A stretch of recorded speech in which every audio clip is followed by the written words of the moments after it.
You're looking at live pictures of the sky above the Utah Test and Training Range.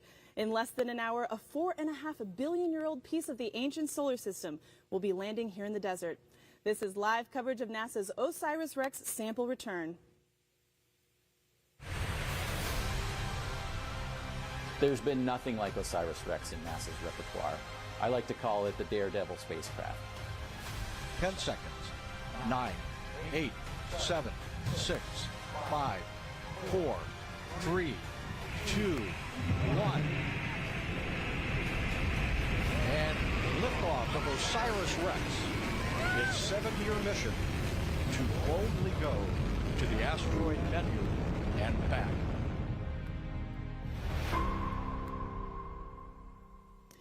Welcome and thank you for joining us live from the Army's Dugway Proving Ground in Dugway, Utah. This is special coverage of America's first asteroid sample return mission, OSIRIS-REx, as it arrives back to Earth after more than 7 years traveling in deep space. I'm Lauren Ward, and joining me is Dr. Jim Garvin, Chief Scientist at NASA's Goddard Space Flight Center. He's a planetary geologist by training and also probably one of the most excited people around here today. Lauren, literally, I'm over the asteroid. Better than over the moon, over the asteroid. Well, I'm excited to share the stage with you today. We've got a lot to discuss and a huge adventure straight ahead. And for those joining at home, Jim and I will be taking your questions live throughout the show. You can send those our way by using the hashtag AskNASA on X, YouTube, and Twitch.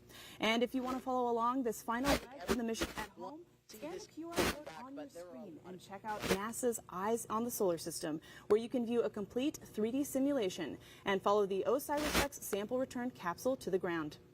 And during the broadcast, you'll hear directly from the mission team, so listen very closely for those operational callouts.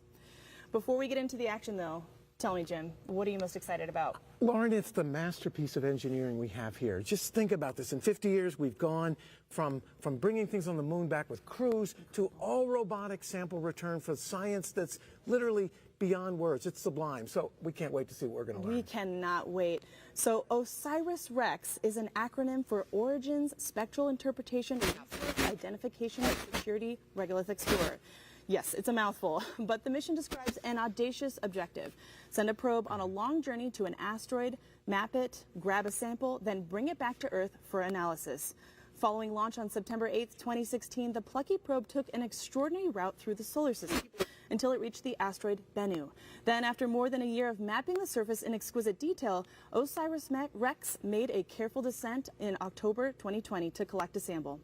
3 years later, we are here at Dugway Proving Ground in the deserts of northeast Utah, awaiting that capsule containing the sample, which experts tell us is essentially a time capsule of the ancient solar system. We've got a great team joining us this morning as we experience this thrilling conclusion of this grand adventure. Sophia Roberts is located near our landing zone, and she'll be speaking with some key players in the mission. We'll also hear from James Traley, who will be tracking mission operations and bringing us real-time updates, essentially our eyes and ears inside mission control, which sounds to me like a good place to jump into the story. James, good morning. How are we looking? Yeah, good morning, Lauren and Jim. It's already been a very bright early morning for all of our team members involved in this mission. Just a little bit further north from us, about 4 hours ago in Waterton, Colorado, the team met to assess the readiness to release the SRC from the main OSIRIS-REx spacecraft. And I'm very happy to report that they gave the green light, they gave the go command officially to release the SRC from the OSIRIS-REx. Let's listen in on what that command sounded like.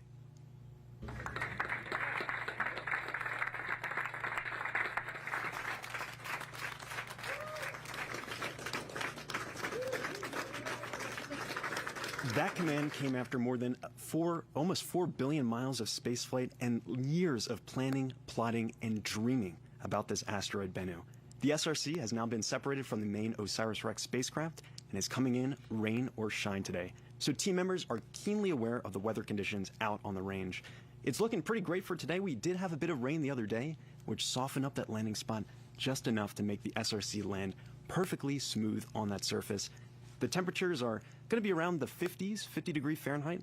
Low winds out there, calm winds at the surface around 6 miles an hour, pretty light.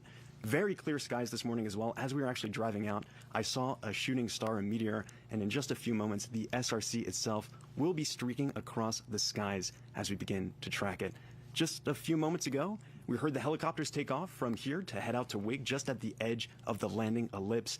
Our high-altitude plane is up in the sky, ready to take images in the infrared of our SRC, and we are here ready to go to cover all of today's mission events. I'm going to be right here with you all throughout the process as we get closer to that entry, descent, and landing.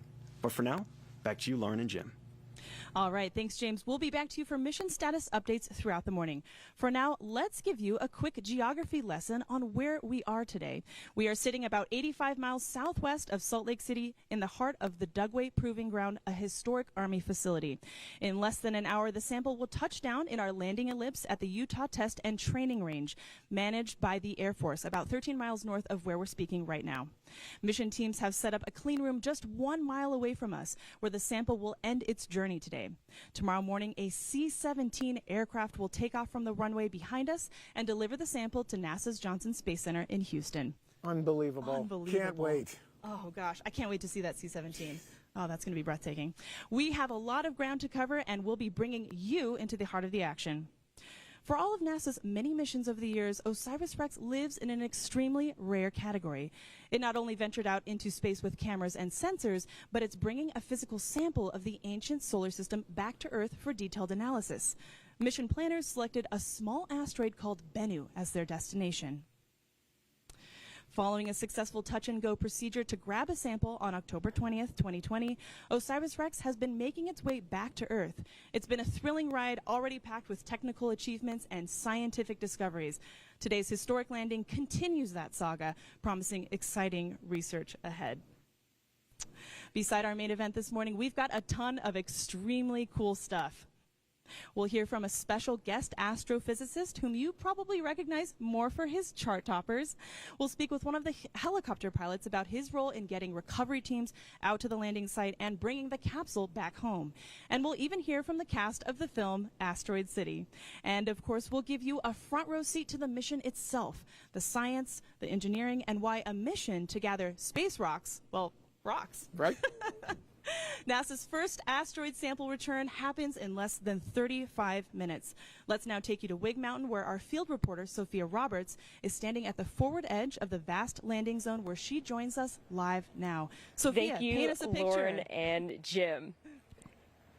Now, it is a bright and chilly morning, but the excitement certainly is rising. Now, let me give you a lay of the land of what is going to happen today. The sample return capsule is going to hit the top of the atmosphere at approximately 8:40. It will descend through our atmosphere for 13 minutes before touchdown. Once it does touch down, our team with the recovery team will go to the sample or the capsule and start that carefully rehearsed recovery process. Now, I am on the edge of the landing zone that we call the ellipse. It is a huge landing zone that is larger than the size of Rhode Island. And behind me are the helicopters that will be taking those recovery teams to the capsule once it lands. Now, these teams are prepped and ready to go. We're just waiting for that capsule to arrive. Back to you, Lauren.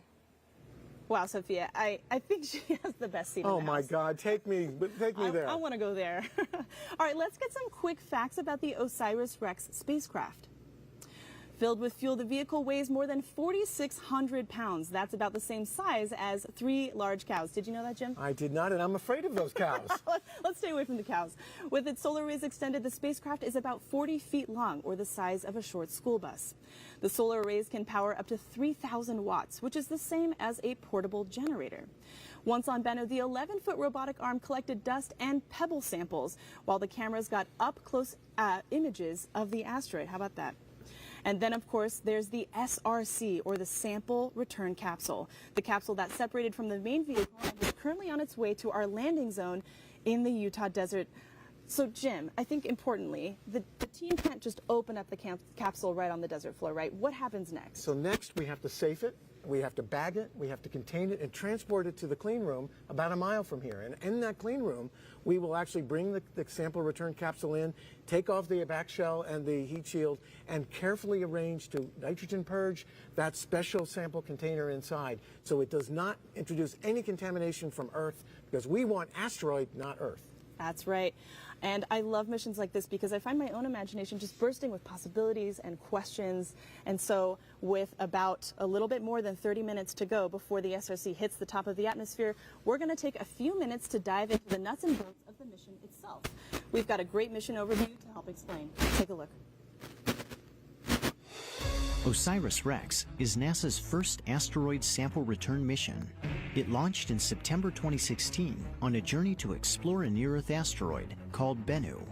After arriving in 2018, OSIRIS-REx spent nearly 2 years orbiting Bennu, mapping and studying its rugged terrain before carrying out its primary science objective. On October 20th, 2020, the spacecraft ventured to a small crater in the asteroid's northern hemisphere.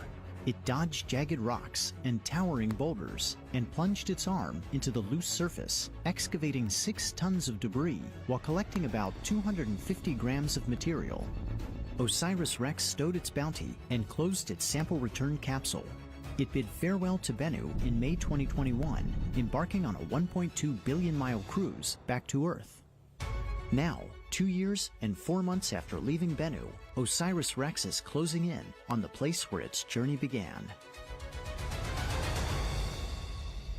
On September 24th, the spacecraft will approach to nearly 63,000 miles from Earth. It will power up and release its sample return capsule at 4:42 a.m. Mountain Time. The capsule must be jettisoned within a narrow time frame and at just the right angle to hit its target, an area of roughly 250 square miles in Utah's West Desert. Once the capsule is away, OSIRIS-REx will fire its thrusters to avoid colliding with Earth. At 8:42 a.m., the capsule will streak into the atmosphere at a blistering 27,000 miles per hour. It will race across the western U.S. and begin to glow with heat, allowing infrared trackers on the ground to chart its progress. As it pushes deeper into the atmosphere, the capsule will rapidly decelerate, subjecting the Bennu samples to a punishing 32 Gs. About 2 minutes after entry, it will slow to Mach 1.4 and deploy its drogue parachute, stabilizing its descent. The capsule will enter special use airspace at 8:46 a.m., almost 10 miles above the Department of Defense Utah Test and Training Range. Radar stations will lock on and track it to within 30 feet of its landing site. At 8:50 a.m., the capsule will extract and deploy its main parachute 1 mile above the ground. It will make its final descent at a leisurely 11 miles per hour, like a marathon runner savoring a victory lap, before touching down in the desert soil at 8:55.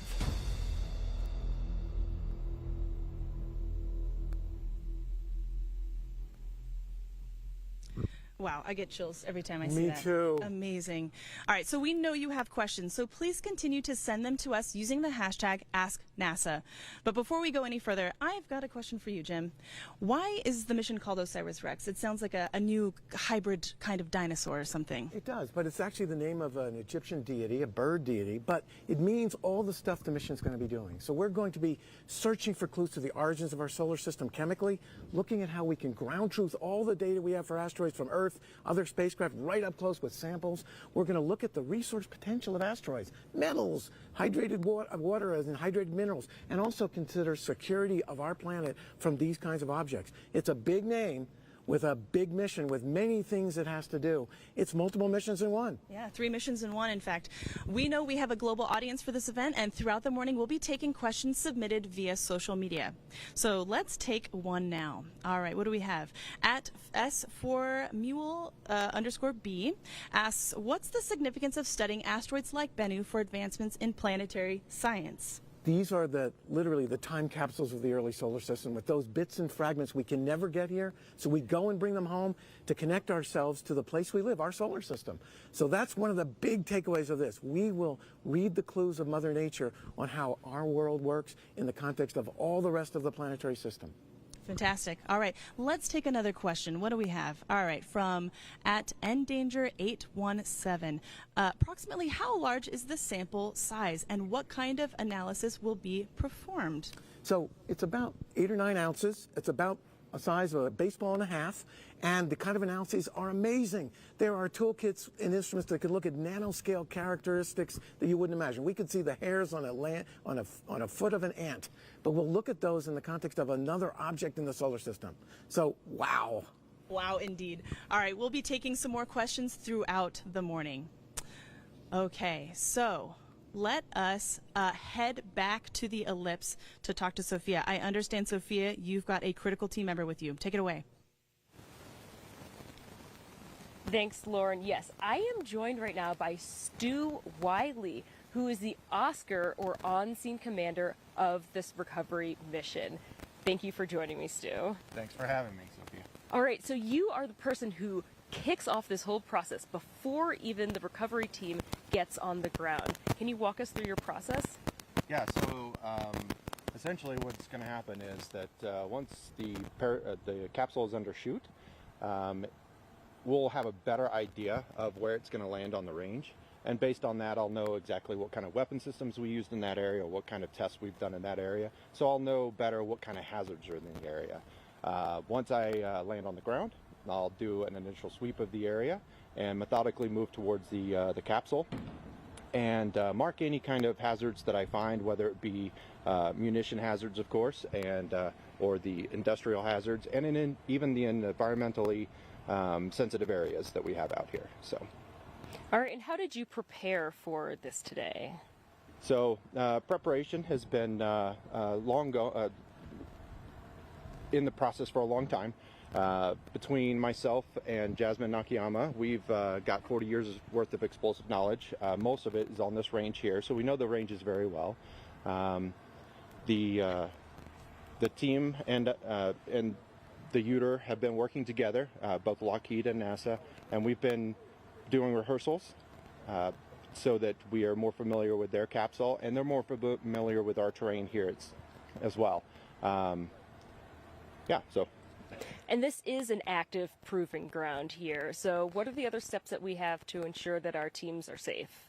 Yeah, so at the Utah Test and Training Range, we do have a lot of different hazards out here. Like I said, the weapon systems that we test. We're going to keep them safe from that. We have, again, done many of the preparations with them already. They've taken safety briefings. They've been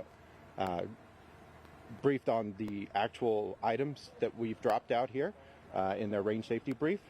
One of the hazards that we're going to be dealing with, though, is the helicopters that you see behind us, and they've been through practices getting on and off the helicopters and working in and around them. But I think the biggest hazard that we're going to have is slipping. We had some recent rain, so that I think is going to be our biggest hazard, but it could be fun too. So. Well, wonderful. I know that you have your last preparations for the day, so I'm going to let you go, and thank you very much for joining us. Thank you, Sophia. Thanks, Sophia. Stu's got a big day today. Oh, my goodness. A lot to do. All right, Jim, we know we have space fans from all walks of life all over the world. One super fan in particular is a well-known astrophysicist with an atypical side hustle. But I'm guessing you know him probably more from his side thing than his science thing. Well, that's right. He's literally space royalty and rock royalty. Perfect for a mission to bring back rocks. Just a true rock star. Let's let him speak for himself. Hello NASA folks, space fans, asteroid aficionados. This is Brian May of Queen, as you know probably, but also immensely proud to be a team member of OSIRIS-REx. I can't be with you today, I wish I could. I'm rehearsing for a Queen tour, but my heart's there with you as this precious sample is recovered. Happy sample return day, and congratulations to all who worked so incredibly hard on this mission. Especially my dear friend Dante, with whom we already created this beautiful book. God bless you all. Speaking of rock stars, joining us is NASA's Lori Glaze, Planetary Science Mission Director. Welcome, Lori. Hey, good morning. Great to have you here, Lori. Great to have you. And you and Jim go back quite a ways, right? Oh, yes. Jim and I actually go back several decades, but we've been working together closely for many, many years, and it's so good to see you here. Congratulations, what an exciting moment. Lori. Thank you. It is a really exciting day. So OSIRIS-REx is part of a larger autumn for asteroids, Asteroid Autumn, as we've been saying. Can you talk about some of the other missions that are happening this fall? Happy to do that. It is really exciting. We have lots of asteroid missions, and actually 4 of them have major milestones coming up this autumn. Right on the heels of the sample return happening today. In 2 days, On September 26th is the one-year anniversary of a little mission you may have heard of last year called the Double Asteroid Redirection Test, demonstrated for the first time humanity's ability to deflect the path of an asteroid. How cool is that? And then coming up on October 5th is the launch of a mission called Psyche, going to visit a special asteroid called Psyche also, which is one of only about 9 of asteroids that we think are made primarily of metal, have a very high metal content, iron and nickel. And then about a month after that, on November 1st, is going to be the first asteroid flyby of our mission called Lucy, which will ultimately visit Trojan asteroids that lead and trail Jupiter in its orbit around the sun. But in November, we'll fly by a main belt asteroid called Dinkinesh. Wow. Wow, check that out. It literally is an asteroid arm. But Lori, one other thing, you know, OSIRIS-REx, you know, is a multi-purpose mission, all this great stuff you mentioned, and one of its key jobs is to help us with planetary defense. How does it do that? Way out there.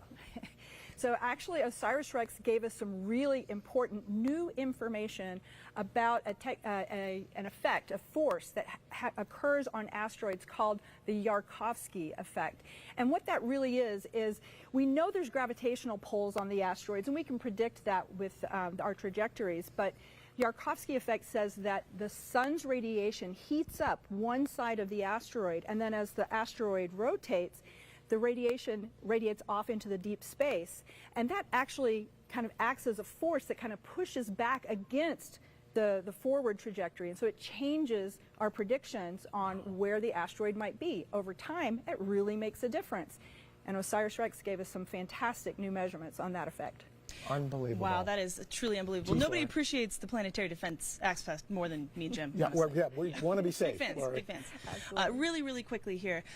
You know, this isn't the end for OSIRIS-REx. What's next? Yeah, so really exciting. Now that the spacecraft has released the capsule successfully, about 20 minutes after that release, we're now repurposing the spacecraft for a new mission called OSIRIS-APEX, where APEX stands for Apophis Explorer, and it's off on its new mission to explore the asteroid Apophis, which is going to have a close flyby of Earth in 2029. All right, Lori. Stay tuned, everybody. Unbelievable. That is fantastic. Well, thank you so much, Lori, for Thanks, joining Lori. us. You're going to stick around for the show, right? Oh, absolutely. Absolutely. Okay.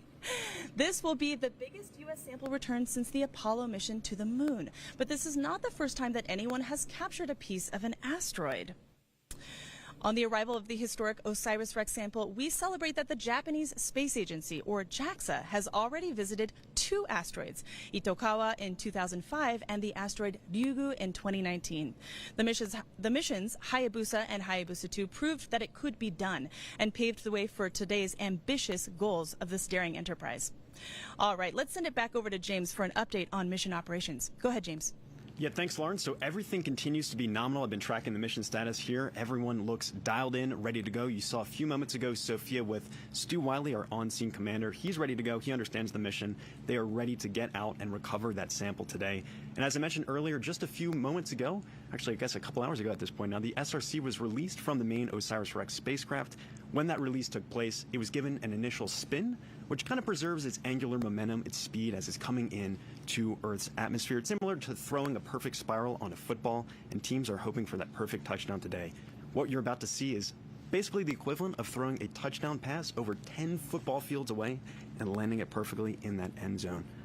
So you can see on your screen now the mission operations team. They are just next door, dialed in, ready to go. They've been monitoring the vitals of the SRC all morning. They've been there in the room, prepared and ready to go. I'm sure they are absolutely thrilled for this moment. They might even see themselves on the screen there in a second, but they are hype and ready to go. This is the Lockheed Martin team just a little bit north of us in Waterton, Colorado. They are also dialed in. They're the ones who gave that initial command this morning to release the SRC from the main OSIRIS-REx spacecraft. You just heard from Lori that OSIRIS-REx is now on its way to its extended mission. OSIRIS-APEX visiting that near-Earth asteroid Apophis. A lot coming up in just a few moments. We're going to hit that key milestone of entry, descent, and landing. 13 minutes of punishing descent through Earth's atmosphere to us here in the Utah Test and Training Range. A lot coming up in just a few moments, but for now, back to you, Lauren and Jim. Thanks, James. Very soon, NASA's Artemis program will be bringing us more cosmic samples to study by visiting a familiar beacon in the sky. Give us 60 seconds, and we'll give you the moon. Artemis 3 will be the first sample return mission of NASA's Artemis program, sampling rocks and regolith from one of 13 candidate regions on the moon, all located near the lunar South Pole. The Apollo lunar landers returned a treasure chest of samples that taught us about the history of the solar system, dating back about 4 billion years ago.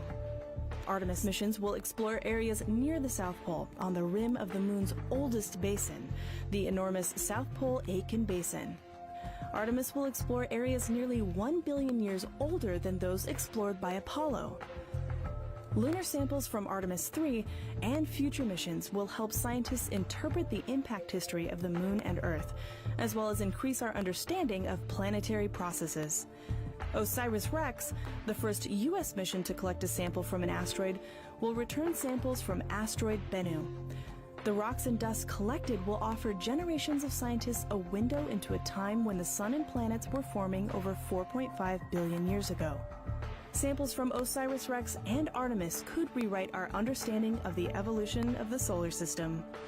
And that's a look at your Artemis Moon Minute. Boy, Jim, how can you not get excited about that? Oh my gosh. Oh boy, that's going to be so cool. All right, Sophia is standing at the forward edge of the recovery zone with an update. Take it away, Sophia. All right, thank you, Lauren. We are under 20 minutes away from EDL. That is entry, descent, and landing. And I don't think there's anyone here on planet Earth who has anticipated this day more than the principal investigator of the mission, Dante Loretta.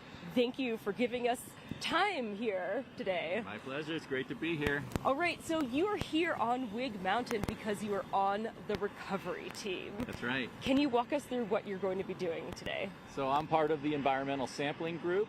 From day one, this mission has paid attention to keeping that sample pristine. And we're going to come down. We had some rain on Thursday. Most likely we're going to be encountering mud out there.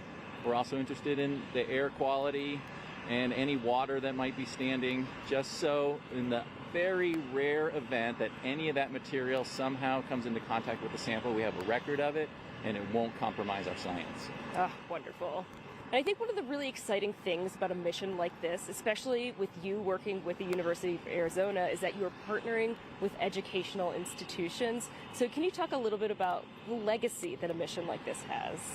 Yeah, thank you. I'm a professor at the University of Arizona in the Lunar and Planetary Laboratory, and our history goes all the way back to the Apollo missions. The founder of our lab, Gerard Kuiper, mapped the moon, helped pick the Apollo landing sites and the Surveyor landing sites, and we have been involved in every major NASA planetary mission since then. And really the best part of having a university lead a program like this is that it's a great training ground for the next generation. I've been on this program almost 20 years, and I've watched multiple generations of students grow up, become professionals, either join the team. We always take our team members on board when we need to fill roles, or off into other careers in aerospace engineering, science, and many other disciplines.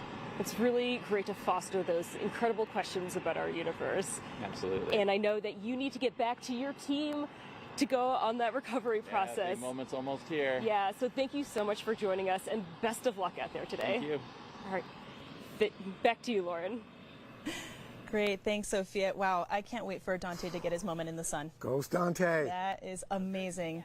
All right, so Jim, the whole OSIRIS-REx spacecraft is not coming back today, right? It's just a part of it. That's right. This is the whole spacecraft, 40 feet long, the size of a school bus. But this special little thing here, the sample return capsule, is bringing home the goodies. And that's what we've just released, and it will be entering the atmosphere, and you'll be hearing all about it. And the samples were collected at the asteroid back in October of 2020 from this TAGSAM thing that inserted them in the capsule, and the capsule was released. So that's what comes home. The rest of this goes on to Apophis. That's right. We just heard Lori talk about that. But let's move over and take a look at this this replica SRC capsule. Now, this was an engineering model that was used in tests a few weeks ago for a drop test. Can you talk a little bit about the engineering of this? That's right. This is a very special spacecraft, just like a small version of what we use to bring crews back when they come back home to Earth from the space station. It has a heat shield. It's about 30 inches across, so it's pretty big. It weighs over 100 pounds. It has a back shell, and inside it has has the goodies,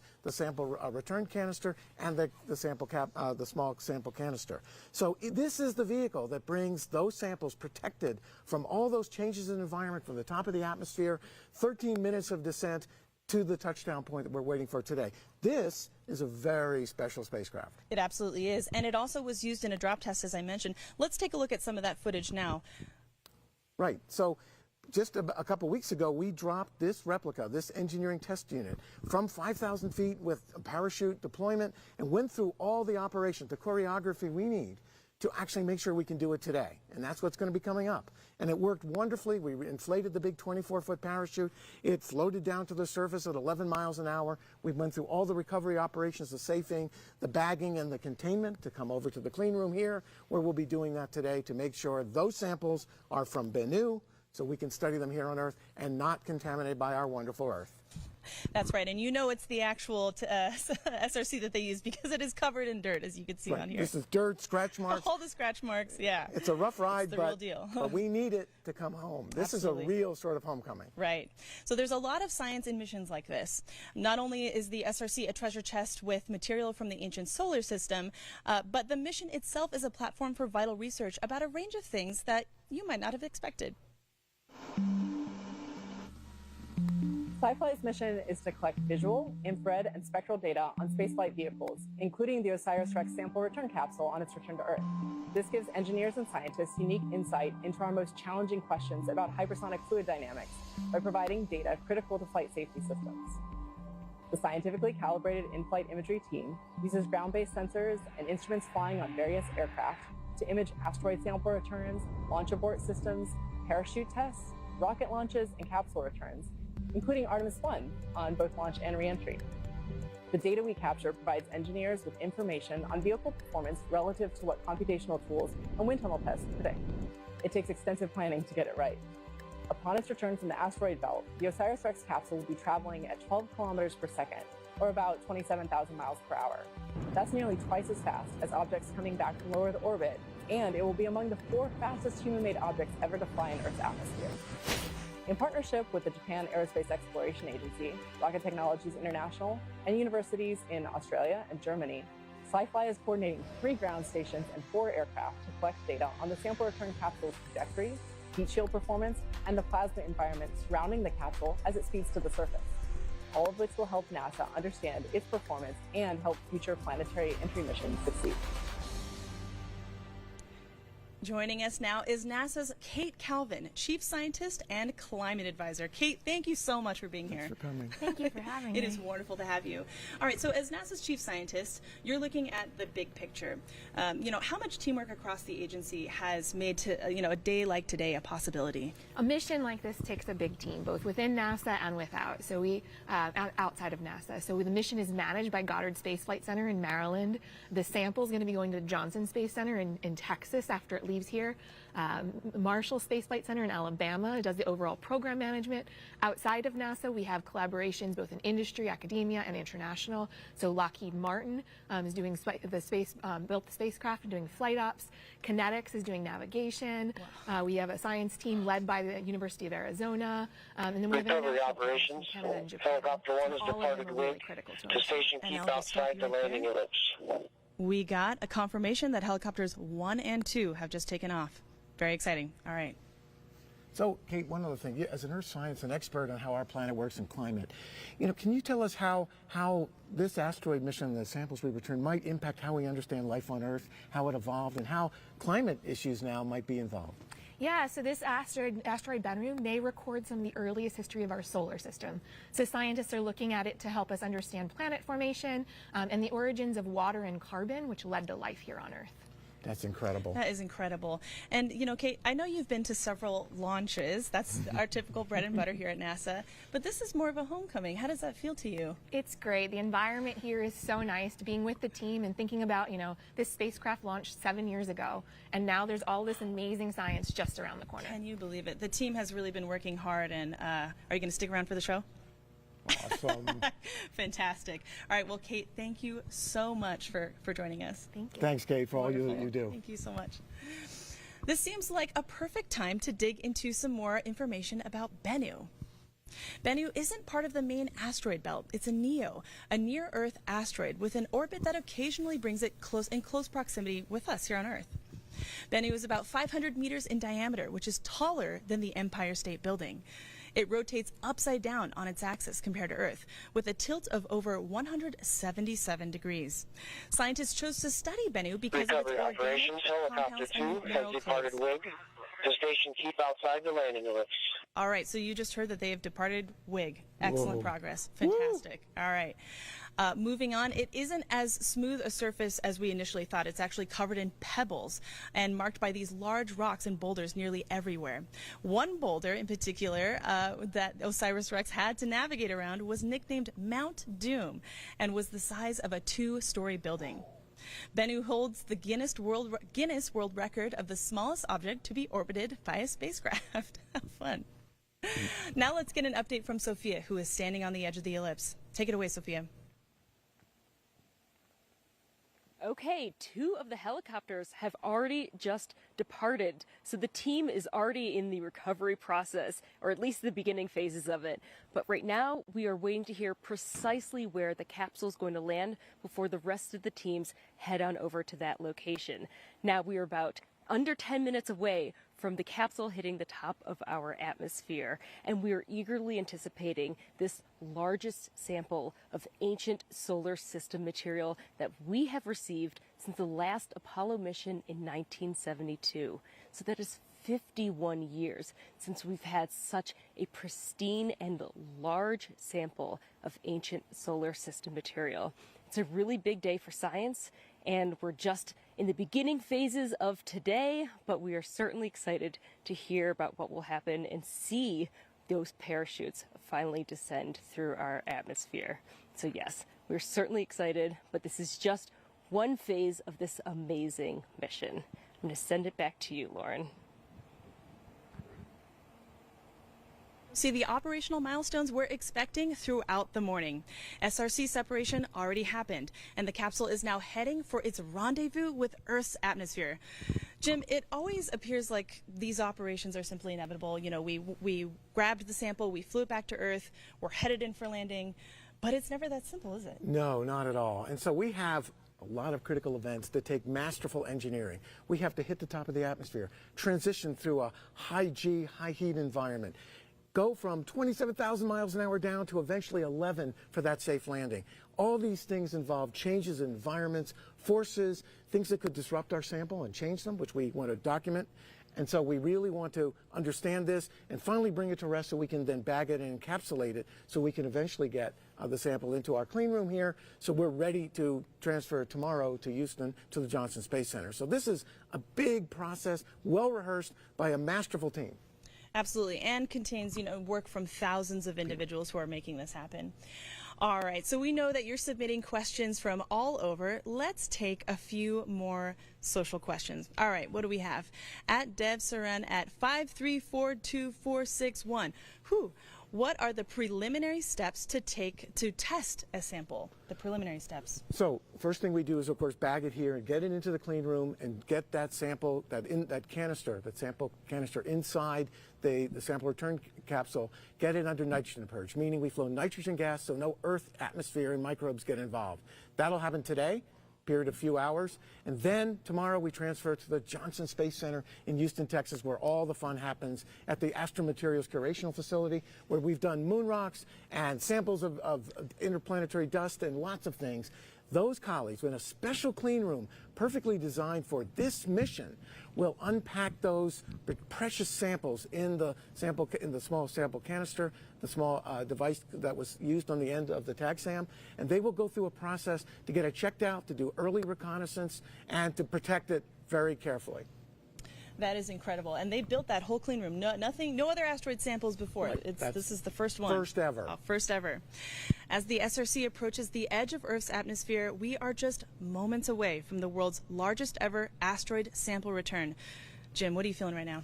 I am literally tingling all over with exhilaration. This is a small step for a capsule and a giant leap for science. It really is, and if that's one thing we can impart, that is it. This is a huge, huge milestone, a great achievement. So this is it. We are just 15 minutes away from the OSIRIS-REx sample return, a journey of 7 years and nearly 4 billion miles. The work of thousands culminates in this moment. Let's turn it over to our mission commentator, James Traley, to take us through the final moments. James, we're all yours. Yeah, Lauren, buckle up and get ready for the ride of entry, descent, and landing. This is 13 minutes of crazy descent, punishing crazy deceleration of our spacecraft, starting at 27,000 miles per hour when it enters into Earth's atmosphere, and eventually slowing to a leisurely 11 miles per hour as it descends and lands on the Utah Test and Training Range. Recovery operations. Helicopters 1 and 2 have arrived at the holding location. So good news, our helicopters are ready to go and begin those recovery operations just as soon as we have confirmation of touchdown here. And as the sun begins to rise in the west coast, the SRC is going to be streaking across the atmosphere above San Francisco, California, about 82 miles in altitude. It's going to be coming in hot, over 5,000 degrees Fahrenheit, almost a couple seconds after it hits that atmosphere. That's about half as warm as the surface of the sun, to give you some context. But don't worry, our sample will be safe and sound within. We have a heat shield, which is made of a phenolic impregnated carbon ablator. It's a very fancy term to describe what's going on with this heat shield. It basically ablates away or burns away any kind of heat flux that develops on that outer shell, making sure that our sample is safe and cool within. Similar technology that we use with astronauts coming back from the moon or any kind of other landers that we have going into planets and moons. So we're just a couple moments away from this key moment. It's going to be very exciting next couple 13 minutes here, and you'll hear a couple call-outs come in from just next door in our mission operations team as they begin to get us ready for this key moment. It's a journey of 3.86 billion miles getting reduced to the scale of mere miles, 82 miles above the surface of the Earth in San Francisco. A couple key events are going to happen as soon as we get into the Earth's atmosphere. Very quickly we're going to deploy our drogue parachute. This is for stability, stabilizes our descent, and make sure that we are continuing to target that landing ellipse that is here in the Utah Test and Training Range. It is a 36.5 by 8 mile landing ellipse that is here, marked out for that recovery operation. You see on your screen now the mission ops team eager at the edge of their seats for that first call out of Earth atmospheric entry. Very exciting moment coming up in just a few seconds here. We're about 20 seconds away. You see the team at Lockheed now, all standing ready on the edge of their seats. This team, I'll remind you, just a few hours ago gave that command to release the SRC on this long journey. It's been on its own for 4 hours. There's nothing we can do at this point. It's coming in, rain or shine. EO milestone. The SRC has entered the Earth's atmosphere. UTTR tracking assets have acquired. And here we go. Start your stopwatch right now. We are 13 minutes of entry, descent, and landing. We have that expected milestone of entering into the Earth's atmosphere. We can see the team at Lockheed, and we actually have a visual now. This is from our infrared tracking camera on the WB-57, our high-altitude plane, at about 47,000 feet MSL, mean sea level, getting a great view of that SRC heating up as it enters into Earth's atmosphere. The punishing deceleration that spacecraft, that SRC, is experiencing right now, as it comes in at about 27,650 miles an hour. You can see it glowing brightly in the sky. And in just a few moments, we're going to reach peak heating and peak deceleration. That's at 32 G-forces, punishing G-force on our SRC. A phenomenal view of that streaking SRC coming in across the sky.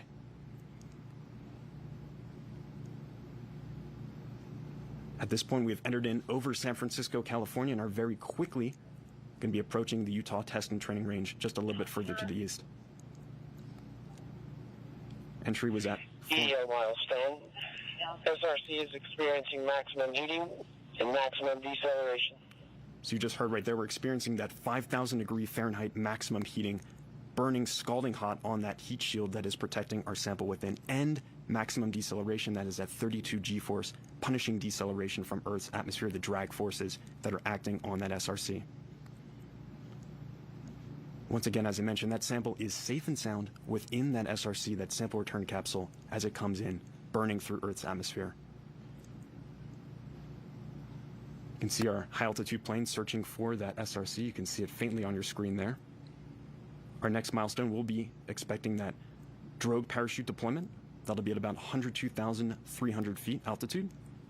And as I mentioned before, that will stabilize our descent and slow us from hypersonic to subsonic speeds as we continue to target the Utah Test and Training Range. Expected EDO milestone. SRC commands drogue parachute deploy. So we heard that command to deploy the drogue parachute. waiting to see that visual confirmation, but that is at 102,300 feet. And a side note, at this time, 8:44 a.m. Mountain Time, the OSIRIS Apex spacecraft is at its closest approach to Earth. That will be on to its extended mission, visiting the asteroid Apophis in the year 2029, continuing this incredible mission at another world.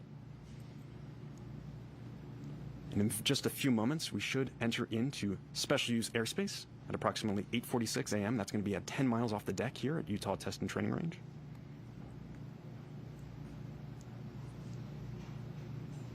You can still see that SRC on your screen very faintly in the distance. Still quite warm, that fireball that literally was a ball of plasma just a few moments ago when it first entered into the Earth's atmosphere.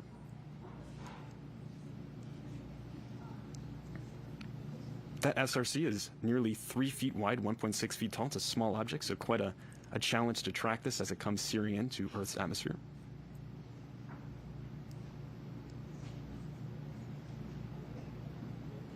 And in just a few moments, we should be entering into special use airspace.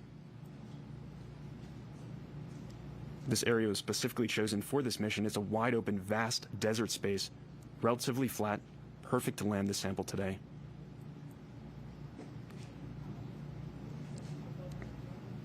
We did, as I mentioned, have a couple days of rain here leading up to this event, so the ground is a little bit soft.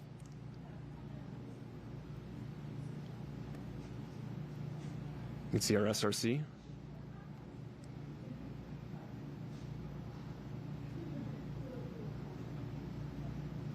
Streaking in.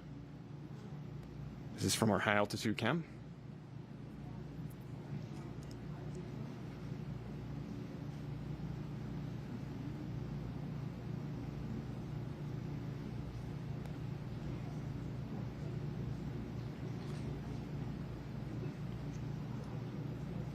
Our next milestone, we should be expecting main parachute deployment at around 8:49 a.m. Mountain Time. That will be at around 5,000 feet elevation. We continue to track with our high altitude camera here.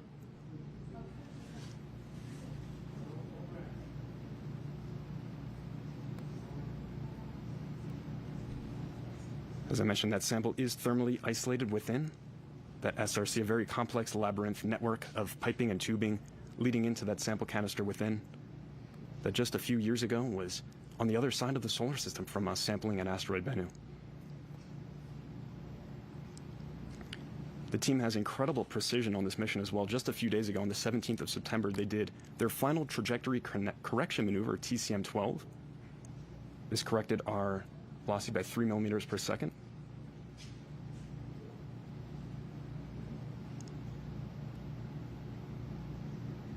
We see PDL milestone.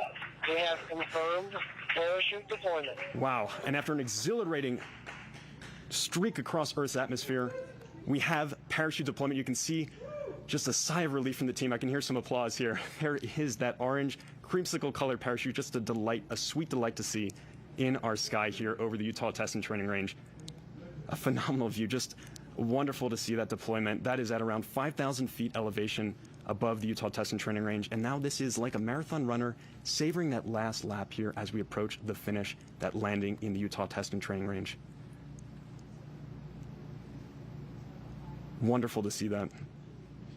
We continue to track. This is with our high altitude camera still, that WB-57, and we should have a great view from here on the ground. We've got a variety of different tracking assets, and you saw Sophia out at the edge of that ellipse watching from Wig Mountain. The team there could potentially have a wonderful view momentarily as well. We'll continue to descend. Our next altitude descent will be at about 4,000 feet. Just a few minutes away from getting that sample from the other side of the solar system, from the surface of Asteroid Bennu at sample site Nightingale to the rugged terrain of the Utah Test and Training Range. Looks like winds are relatively low. Not a lot of rocking back and forth. Those parachutes seem to be perfectly smooth coming down, that parachute there. Continuing to descend, the slight little bit of tilt back and forth of our SRC as it comes to its resting velocity of 11 miles per hour as it makes that final descent.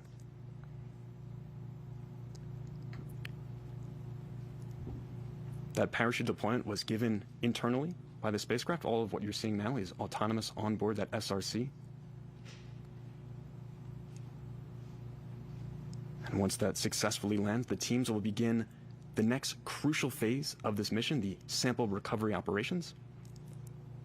They've been rehearsing for this moment for months, literally years really, leading up to this key moment, and are ready to begin those operations to get that SRC into our portable clean room here and extract that sample canister within.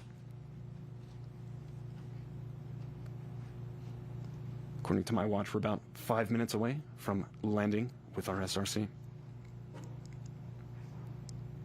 And as we heard a few moments ago, helicopters 1 and 2 are already staged and ready to begin those recovery operations just as soon as we have confirmation of touchdown.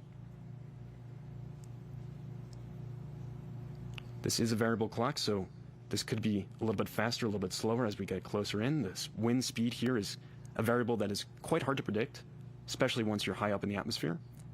We did release a weather balloon earlier on this afternoon, or earlier on this morning rather, to get a profile of our atmospheric conditions. The team puts those into various models as they prepare for this key moment. But once again, they are a little bit hard to predict, a little bit of variability, so we may kind of bounce around a little bit on that predicted OSIRIS-REx sample return capsule touchdown time.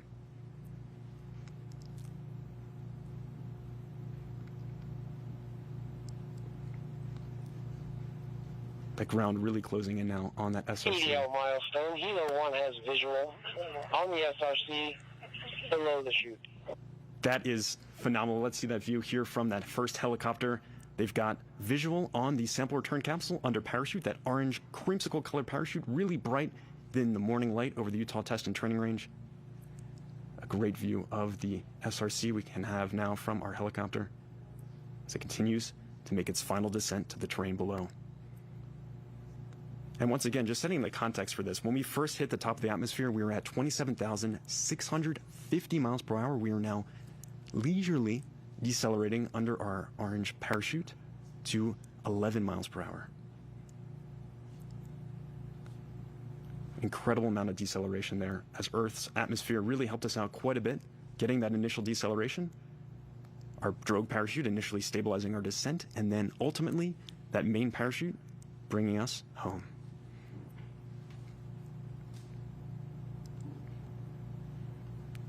You can see right in the center of that crosshair, that is the parachute with the SRC dangling beneath.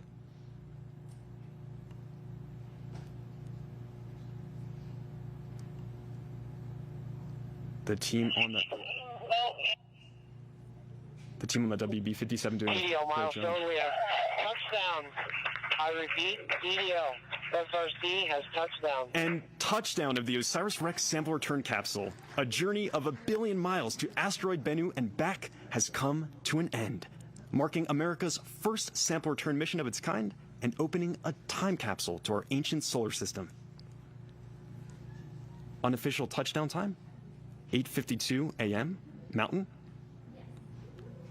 And the team can now breathe an immense sigh of relief. We now have the sample return capsule, the SRC, containing pieces of the asteroid Bennu. You see the reaction there just moments ago as they got that sample back on the ground.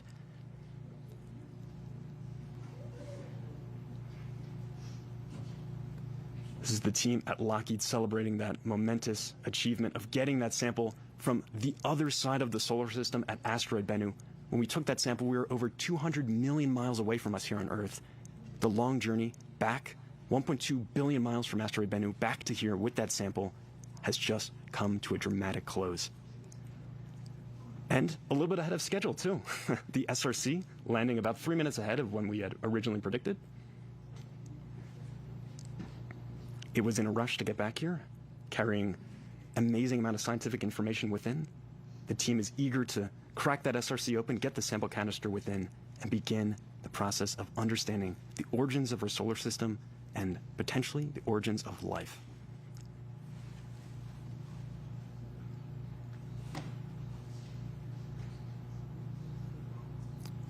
We're not in the clear just yet. A key piece of the mission is about to get underway. This is the recovery operation phase. Once the team has officially confirmed the exact touchdown location, they'll be flying out on 4 separate helicopters and will operate much like a Formula One pit crew, if you will, to recover the SRC, take environmental samples at the landing zone, the LZ. Everyone has a role to play. It's going to be simultaneous action as they get that SRC recovered and begin to do an environmental safety sweep, collecting samples along the way.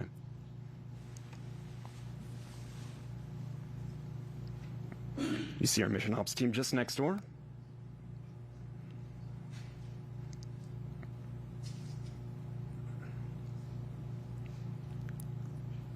I once again remind you that the sample canister itself is not actually going to be opened here at Dugway.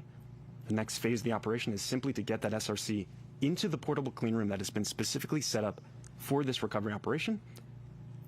The team will then remove the heat shield protecting the SRC and its precious cargo within the entire descent through the entry, descent, and landing, remove the back shell, and then extract the sample canister within the tag sim that just a few years ago collected pieces from the asteroid Bennu.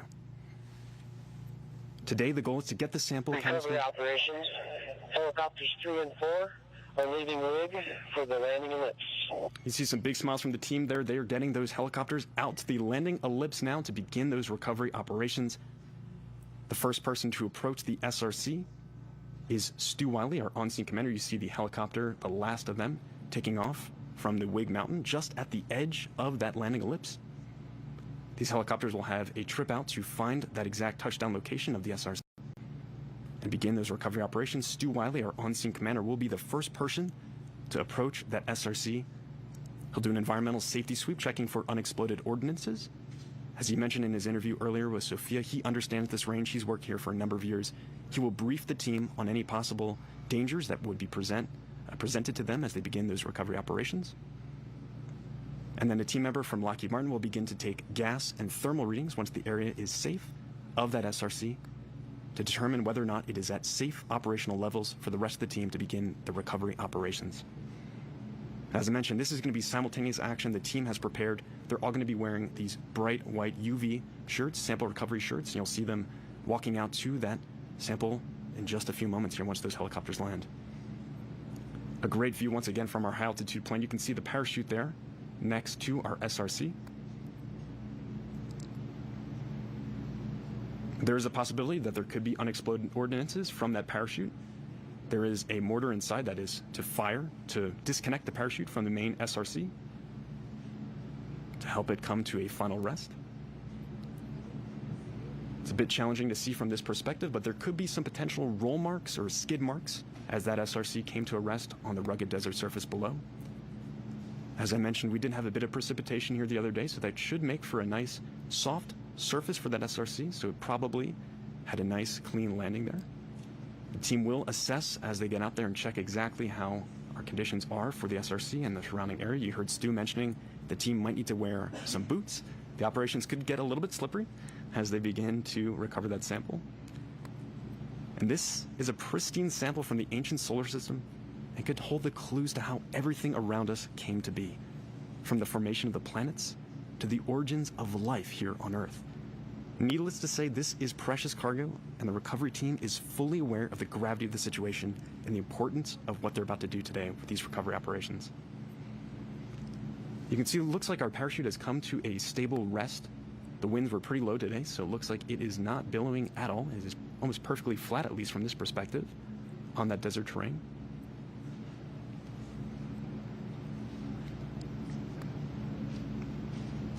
And throughout all these operations, the crew member safety is paramount. So you'll see the team probably huddle up a couple times as they begin these recovery operations to make sure that everything is safe and continues to be nominal as they make their initial safety sweep. All of this recovery should be a very quick process, usually. They've rehearsed for this again for months. They've been out here all summer really rehearsing for this moment. They did a drop test last month. They've also had numerous rehearsals actually practicing containing that SRC, getting it on a sample carrying fixture. Recovery operations, WV has located the parachute on the ground. You just heard that confirmation from that high altitude plane locating that parachute on the ground. This location info will be relayed to our team members aboard those helicopters as they begin their approach out to the landing zone.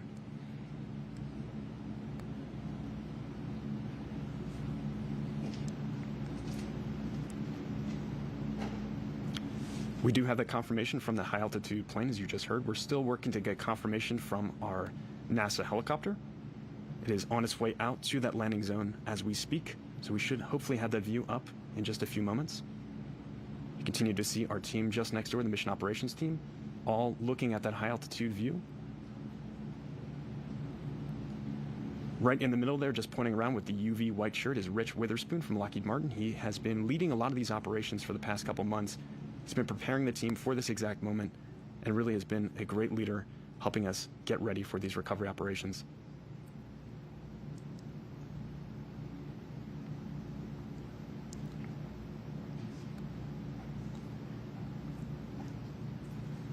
Yeah, so this ellipse here, this landing zone, is a quite large setup here, and this was chosen intentionally for this mission.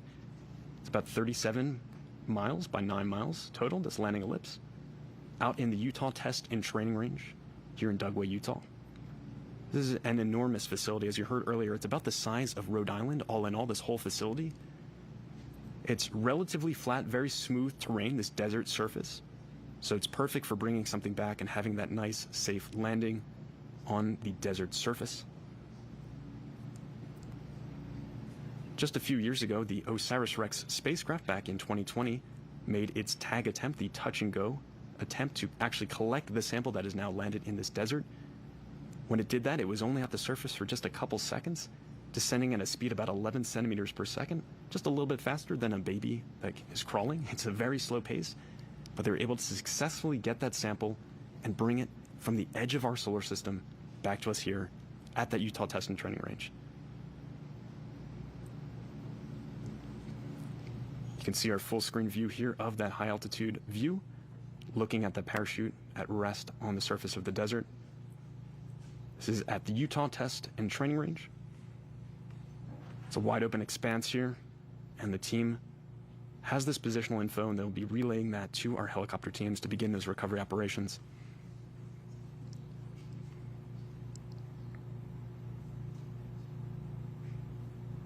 And what you'll see in a couple of seconds here, the recovery team, the recovery crews are responsible for securing the sample return capsule, the landing site around it, and helicoptering the SRC to a portable clean room that's located just next door here on the range. And just a little bit later on, it's going to be attached to a 100-foot long line beneath one of the helicopters, and they will actually be flown to the clean room. This was determined to be the best possible way to transport that SRC safely and efficiently, to get it on a nitrogen purge and maintain the pristine nature of the sample within. As I mentioned, this is an enormous ellipse, 37 by 9 miles. It's a large expanse to cover by car. It's a very bumpy ride out there as you kind of start to make your approach across this rugged terrain. With the helicopters, it will be approximately a 20-minute flight back with that SRC. They take it at a nice slow pace, effectively parading the SRC around, just giving it its last big moment as it is served its purpose officially at this point of getting that sample canister safely here to Earth.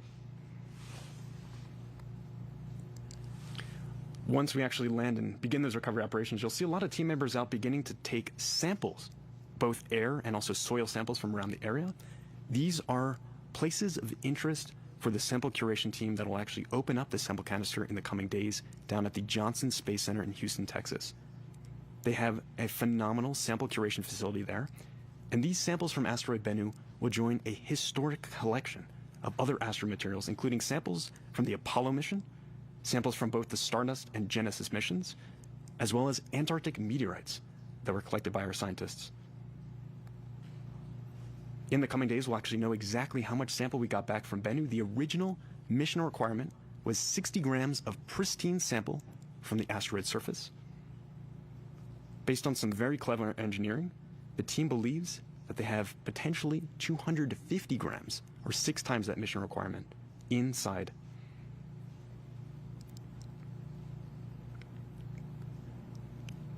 And so we just heard that unofficial touchdown time was at 8:52 a.m. Mountain Time here at the Utah Test and Training Range in Dugway, Utah. If you're just joining us, you see that view right now from one of our high-altitude planes observing our touchdown location. On your screen just above that crosshair is the orange creamsicle-colored parachute that brought us the last part of our journey down to the surface of the Earth.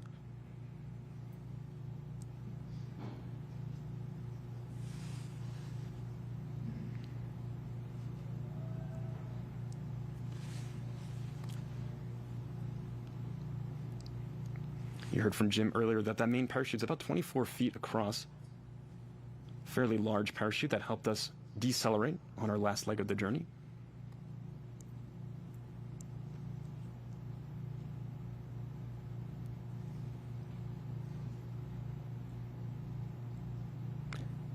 And so we just heard a confirmation, actually, that the main parachute deployed much higher than was originally anticipated. It was originally supposed to deploy at about 5,000 feet elevation, but it actually deployed at around 20,000 feet, so much higher up. So that would explain our kind of earlier touchdown time than expected here.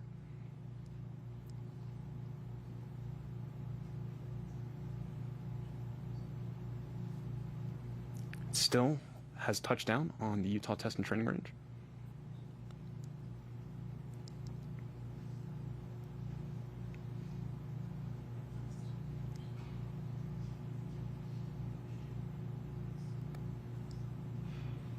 Team members continue to fly out to this location aboard helicopters. As I mentioned, there are 4 recovery helicopters in total. The mission operations team is continuing to monitor the situation. They're the ones who are relaying us that info about that high parachute deployment, that 20,000-foot parachute deployment.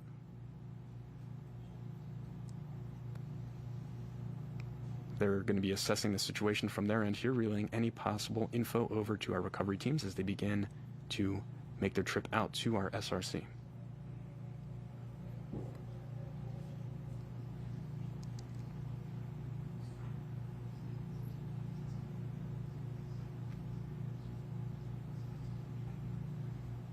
One of the first goals once the team gets out there is to safe and stow the parachute.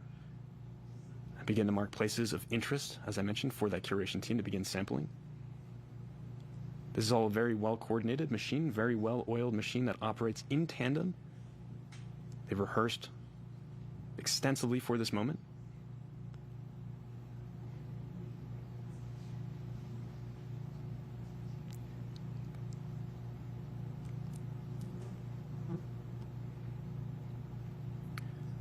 So we just heard from the team in that mission operations room that they have visual of the parachute, that orange parachute that you saw on your screen moments ago, but we do not yet have visual confirmation of the SRC itself. The team is continuing to survey the region, looking for that sample return capsule.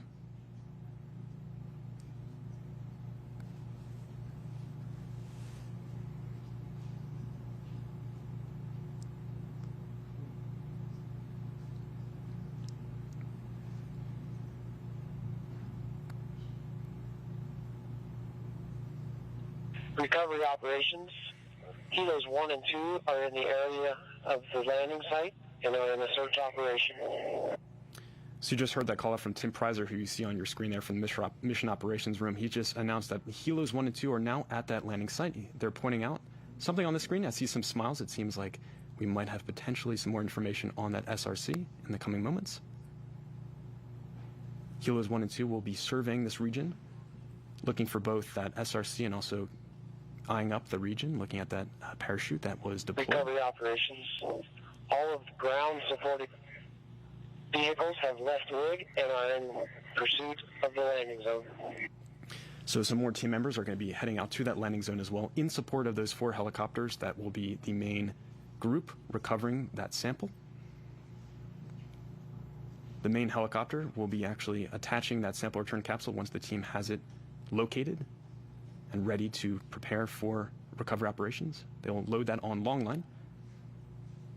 You can see once again, some team members pointing at items on the screen here. We'll hopefully get confirmation in the coming minutes of that SRC location.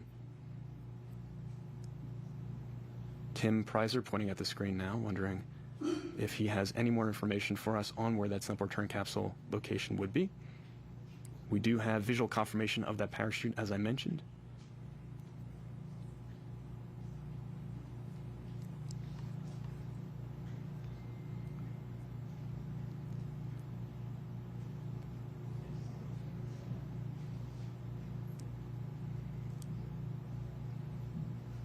Rich Witherspoon radioing out to the team. And now we have a view from our helicopter of the landing location. You can see the sample return capsule dead center on your screen, that kind of dark gray black object right there.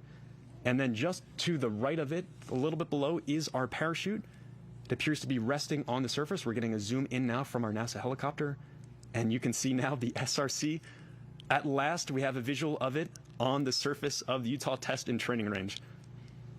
I'm sure that is a pleasant sight for the team to see. Recovery operations. Helo 2 has visual on the SRC. I repeat, SRC has been located. And we have visual on that SRC. It appears that the parachute has also disconnected. It's a little bit off from that SRC, disconnecting from the back shell. The SRC appears to be resting on its nose, that heat shield that protected it the whole way down through that entry, descent, and landing. Lockheed is celebrating that moment. I'm sure they are breathing another sigh of relief here. It's been a wild morning for everyone involved. They've been up since the crack of dawn just a little bit further north from us in Waterton, Colorado. They gave the go command to actually release that SRC that you see on your screen right there from the OSIRIS-REx spacecraft about 4 hours ago. It then ventured entirely on its own and now sits on its own for us here in the Utah Test and Training Range. So now that we have visual, the teams should be able to begin the recovery operations in just a few moments. As I mentioned, that first person on scene will be the on-scene commander, Stu Wiley. He'll be doing an environmental sweep. We're getting a nice close-up view. You can see the parachute disconnected. You can see some of the wiring of it there, just a little bit off the edge of our SRC. The SRC looks quite charred up from that entry in. That was expected as we heated up to temperatures over 5,000 degrees Fahrenheit upon entry into Earth's atmosphere. You can see a great visual of some of that rugged terrain out there. Just a sweeping expanse, very panoramic terrain at the Utah Test and Training Range. It's a great location for us to land this sample. The team looking a lot more relieved now that we actually have visual. And we should be able to begin those recovery operations shortly.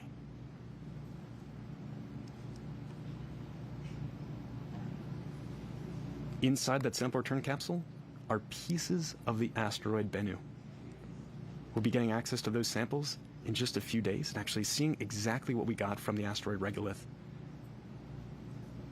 This mission continues to amaze me and everyone involved here. The engineering is ingenious for this mission, getting us with a robotic explorer to the edge of the solar system, collecting that sample, safely stowing it, and then actually transporting it back here to Earth for us to open up and analyze.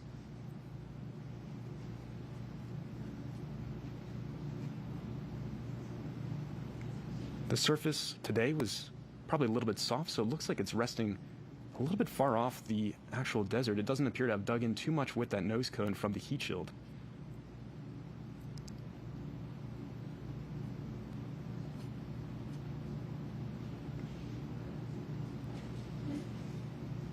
You are here with us as we witness this historic moment. It's the first time the United States has delivered samples from an asteroid to Earth. And these samples will be analyzed for decades to come in laboratories around the world.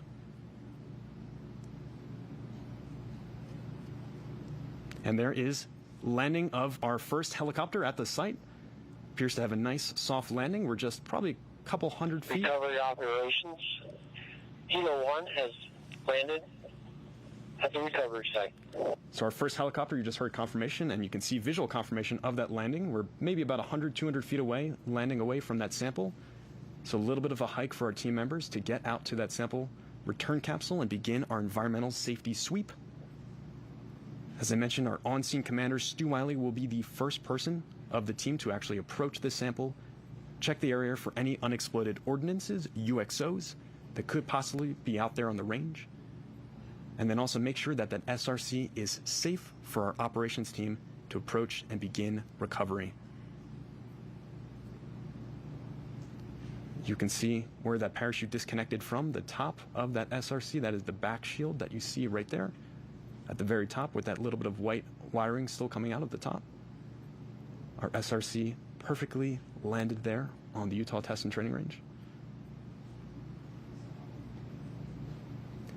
So what you're about to see happening next is the process of recovery operations.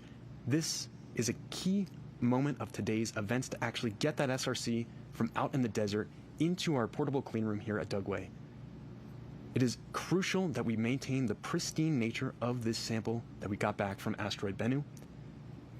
It could hold the clues to how everything around us came to be, from the formation of the planets to origins of life here, so the team understands just how crucial the contents of that SRC is, and they're going to work as efficiently and as safely as possible to get that SRC contained, wrapped up in thermal blanketing, placed in a sample carrying fixture, and then attached with long line to our first helicopter there. It'll then be transported the long journey back here, a much more relaxing flight, I'm sure, for our SRC, to our portable clean room at Dugway. At which point the team members will extract the back shell and remove the heat shield from the SRC. It's served its purpose. We're mainly now concerned with getting the contents within that sample canister containing pieces of the asteroid regolith out of that SRC. We won't actually, as I mentioned, be opening that sample canister just yet here at Dugway. The team is simply focused on getting that SRC, or the sample canister rather, on a nitrogen purge, and this is to maintain that pristine nature and prevent any kind of contaminants from the atmosphere from getting into our sample within. Recovery operations. Kilos 3 and 4 have been cleared to land at the recovery site. And the rest of the team is closely behind, ready to land at the recovery site to begin operations. This will be simultaneous action that you'll see here once we have the clearance from Stu Wiley to begin our recovery operations.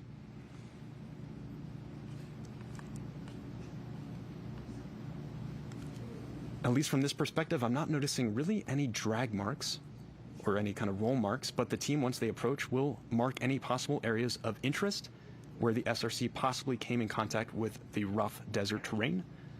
All of these regions will be sampled by our recovery team and will be passed off to the sample curation team at the Johnson Space Center.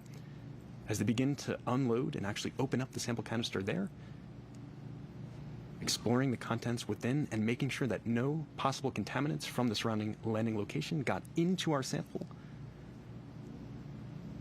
We're getting a wider view now. We should have the helicopters that have landed nearby coming into view, potentially. The team really taking extra precaution as they approach the SRC. As I mentioned, team member safety is paramount during these operations. There are possible potential areas of concern as the team begin these operations, including the temperature of that SRC. You see it looks quite charred there. It could still be a little bit warm. As I mentioned, it heated up to over 5,000 degrees Fahrenheit. So as the cool desert air begins to cool down that SRC, we want to make sure that it is cool enough for our team to actually begin those recovery operations. We'll also be checking the gas levels of that SRC to make sure that it is not outgassing from the batteries within, heating up during that re-entry. We'll also be making sure that there is no live voltage present. And we see a view now from our high altitude plane that has visual of those helicopters landed nearby, just at the northern part of your screen. You can see one of them on screen now. The top of your screen there, it is centered up. There is our helicopter, and it appears that we have our on-scene commander potentially walking over. This is once again our high altitude WB-57 shot of our helicopters landed at the LZ, our landing zone.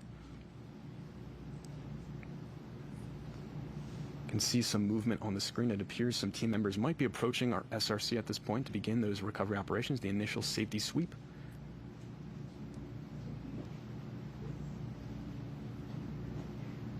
We'll just be observing from this high altitude for the next coming minutes as the team actually will be setting up a camera on the ground for us to observe the recovery operations close up. And a note from one of the team members about the SRC itself. So they have approximately 40 hours.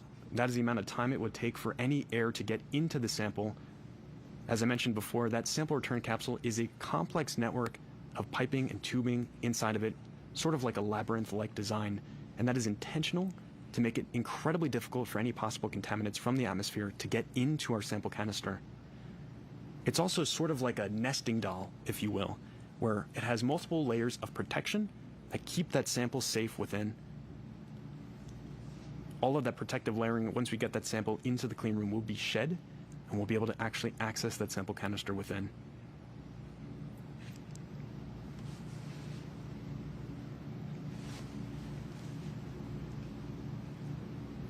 The main goal, as I said, for today is to get that sample canister on a nitrogen purge. That is to maintain its pristine nature. And we have visual once again from one of our helicopters here orbiting around the landing location. You can see our SRC at the bottom left of your screen and its parachute that helped us get the last leg of the journey down. It deployed a little bit higher than we expected, 20,000 feet elevation. Original expectation was at about 5,000 feet. And this brought us down the last leg of the journey. After a punishing initial entry into Earth's atmosphere over San Francisco, about 82 miles in altitude, to now resting on the rugged Utah Test and Training Range desert floor.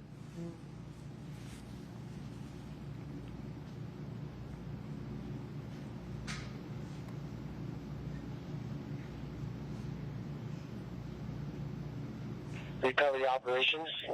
Recovery team is in the vicinity, beginning their initial assessments. So you just heard confirmation from Tim Preiser that the team is beginning to actually approach the SRC for that initial environmental and safety sweep. You'll soon see our on-scene commander, or Oscar, Stu Wiley, approaching that sample return capsule. As I mentioned before, he'll be checking for any possible unexploded ordnances. You can see our mission operations team. They have been overseeing all of this morning's events, and they're going to continue. There we go on screen. You can see front and center there, Stu Wiley, our on-scene commander, and right behind him is Victoria team. They are both wearing personal protective equipment, gas masks. That's for their own safety as they approach, as there could be potential outgassing from that sample return capsule's batteries heating up during re-entry. You can see him scanning the region. He is checking for any possible unexploded ordnances, UXOs. Recovery operations. Oscar is performing the unexploded ordnance survey. And you just heard that he is, in fact, doing that survey right now. You can see him walking around the SRC. This is the first person to come in contact with this SRC since it was on the other side of the solar system. We had sent this on a long journey, the OSIRIS-REx spacecraft.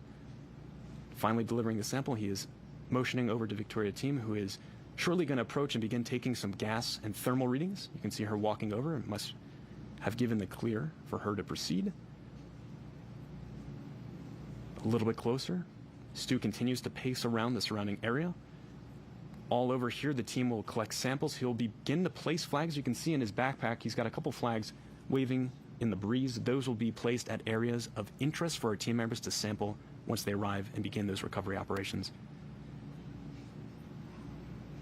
Victoria is now appearing to take out her thermal and gas reading devices. She's taking an initial thermal reading of that SRC as we speak, looking for it to be at an operational temperature of around 100 Recovery degrees Fahrenheit. operations. Lockheed Martin Safety is performing hazardous environment assessments. And you just heard that confirmation. So she is performing that hazardous environment assessment, checking the thermal temperature of that SRC, as well as taking any kind of gas readings to make sure that we are at safe operational levels. She is also leading over. This is Victoria team from Lockheed Martin.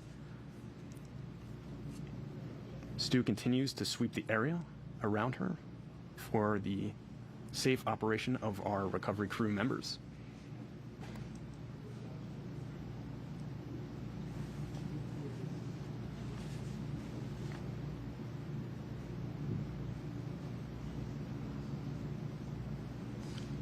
There are several nozzles, valves around the SRC, and so once Victoria has the clear to approach, she'll actually open up some of those valves and insert a gas reading device within to actually take some temperatures. And you can see off to the left of your screen, Stu Wiley is actually safing and stowing away that parachute that helped take us the last leg of the journey.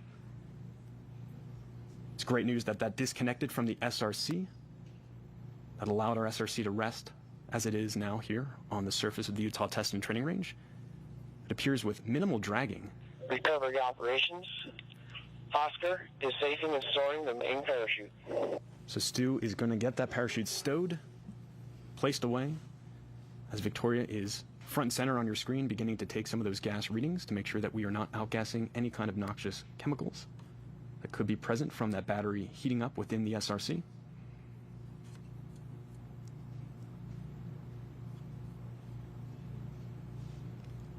And Stu is walking back to the team with that parachute.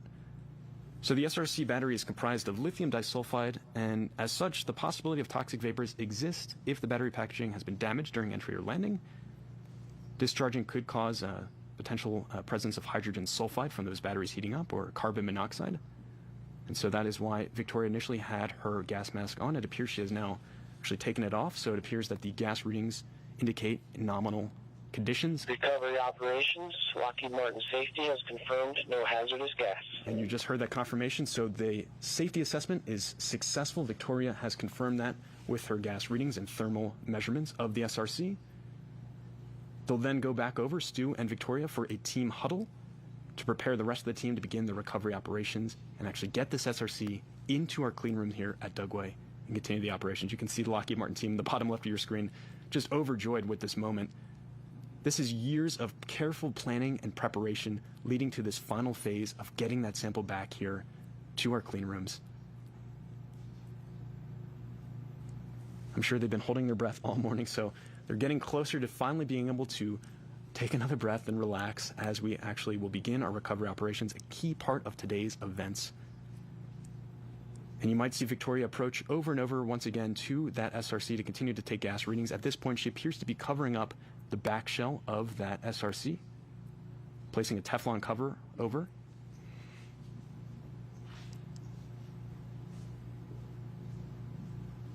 This is where the parachute actually deployed at the top of the SRC capsule, the sample return capsule rather.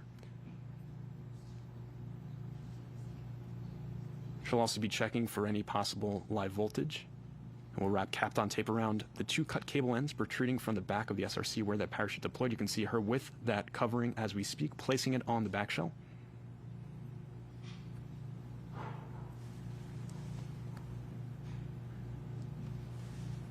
And she has successfully placed that shielding on the back, that Teflon cover. Stu walking around behind, checking the rest of the scene, walking back with the parachute that he now has safely stowed away. And you'll see Victoria opening up a couple gas valves on the SRC, taking those gas readings. Continue to do this throughout the whole process. She's also placing covers on those gas vents too to prevent any kind of contamination from atmospheric particles, particulates entering into that SRC. She's photographing the scene as well too. This is to keep careful note of exactly the procedures that she's going through for her team.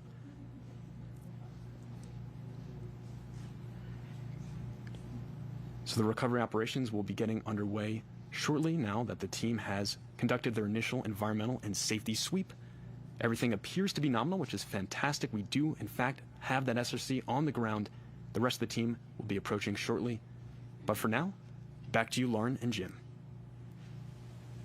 Wow, thank you, James. Oh, can you believe it? OMG. Touchdown for science.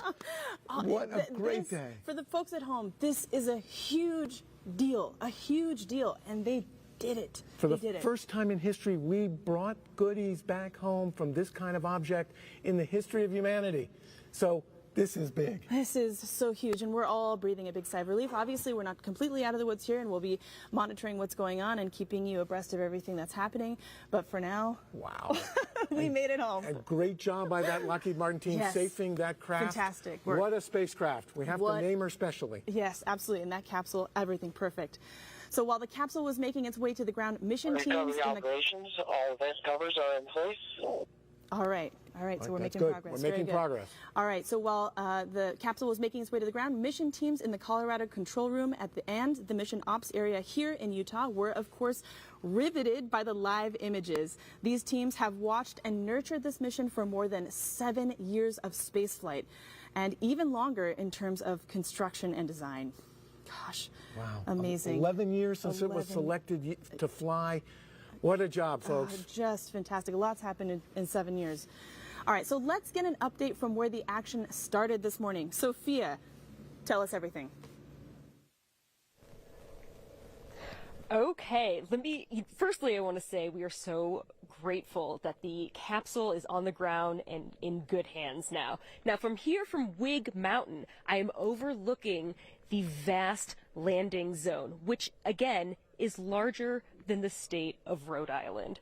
So, during that time, listening to James's commentary of the capsule coming through our atmosphere, we're all standing on the edge here, looking and scanning through the sky. But just to give you some context again of where I am, I'm about 4,000 feet up, overlooking a vast, ancient seabed. So mountains that are peppering along the edges over here. They are very muted colors. It's beautiful pastel out there. And as we're looking over through the sky, it's hard to see because there's alkaline dust from this ancient seabed.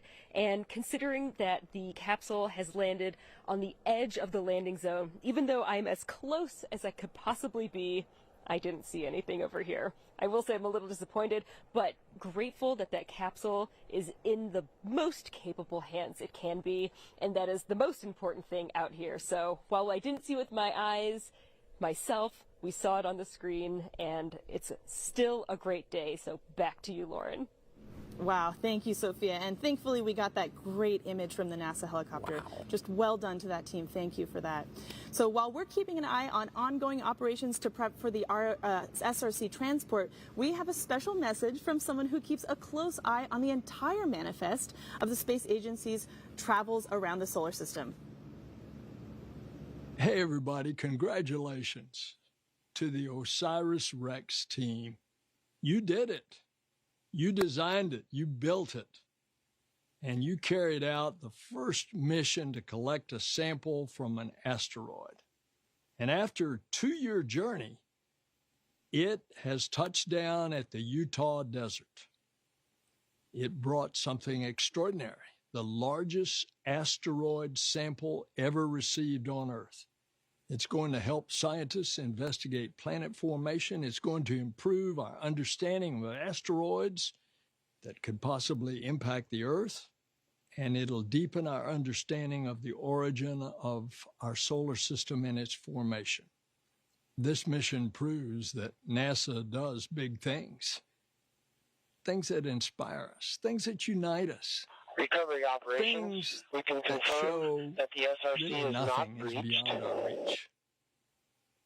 And the mission continues with incredible science and analysis going to come. But I want to thank you all for everybody that made this OSIRIS-REx mission possible. It wasn't mission impossible. It was the impossible became possible. Thank you all.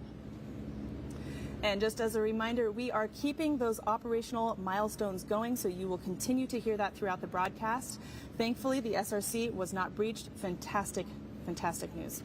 All right, as anyone who pays just even a little attention to modern spaceflight knows, there has been more activity above the planet in recent years than ever before in human history.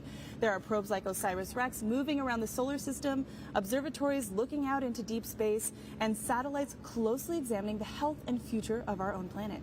There are also human explorers, and we are so fortunate to have 2 of them with us here today. Joining us now are NASA's astronauts Butch Wilmore and Sunny Williams, scheduled to launch on Boeing's crew flight test aboard Starliner to the International Space Station. Butch and Sunny, thank you for joining us. We are honored to be super here. exciting day. What a thrill. Congratulations. Absolutely historic. How are you feeling? Pretty amazing. It's like, wow, this is what, dreams and imagination is fueled with. This is just amazing. So, it can go from the movies, but this is reality, and we're doing things that people couldn't even believe could happen. It's amazing. Yeah. And also, we've both landed under capsule, under parachutes. There's not much better feeling when that parachute opens, I'm telling you. And it was maybe not equal, obvious. Pretty close to exciting and the tense and that parachute opened. Oh, it was thrilling, absolutely thrilling. Yep. Yeah, it's fantastic. Well, that is fantastic. One of the things that I think will be really interesting is this, of course, this site is being considered as one of the candidates for the Boeing Starliner crew flight. Right, and that's actually why we're here. It just worked out in our timing for our training and as we're working on Starliner, that we could come and actually view one of our prime landing sites, which is here at Dugway. And so that's actually what brought us to the area, so we could be here and sharing the experience with you today. And we see this has gone so well, we are ready to land. Recovery operations. That's the place that our flight The recovery team is performing their safety This is a huddle. beautiful place. It's a beautiful day this morning. No wind. I think the capsule just came right down under the chute, and hopefully we'll have a nice soft ride just like this hope capsule so. too. Absolutely. And we just got a call out that the recovery team is performing their safety operations. Everything nominal. So you guys will be coming back, and maybe someday with samples yourself, brought back by humans. Indeed. What do you think about that? Again, we're in that era of going beyond low Earth orbit now with humans, headed back to Moon and potentially one day to Mars with the Artemis program. And it is a thrilling time, as you mentioned earlier. So much taking place within the solar system, the near solar system now, and it's fascinating. Great time to be in human space. Awesome. I think I'd be a little bit nervous to go to an asteroid, so, Wise so woman. I'm super glad the spacecraft did it, and we'll set the pace and show us how to do it. But I think maybe you'll practice a little bit more before we go, because it's a dangerous environment learning about it. So much Sunny and Butch, thank you so much for joining us today. Hopefully you'll stick around for more of the show. Yeah, all right, congratulations, Thank you, guys. everybody out there. Really appreciate it. Thanks, guys. Good luck with your flight. If you've just joined us, this is special live coverage of NASA's OSIRIS-REx asteroid sample return mission. You might be thinking, this doesn't look like a typical NASA facility. And it's not. In fact, it's because of the extraordinary capabilities that we find here, that we find ourselves in the Utah desert in the first place. We're coming to you live from Army's Dugway Proving Ground. We've got a video postcard to share that will give you a better sense of the glorious desert environment all around us. Take a look.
Wow.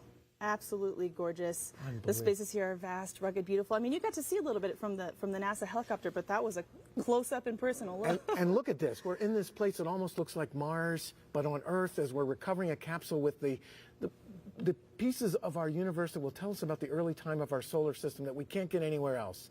And there's the crew out there approaching that beautiful capsule that did the joyful ride from that top of the atmosphere down. 13 minutes of roller coaster riding, and they're getting it safe and ready to start bagging her to come over to the clean room here.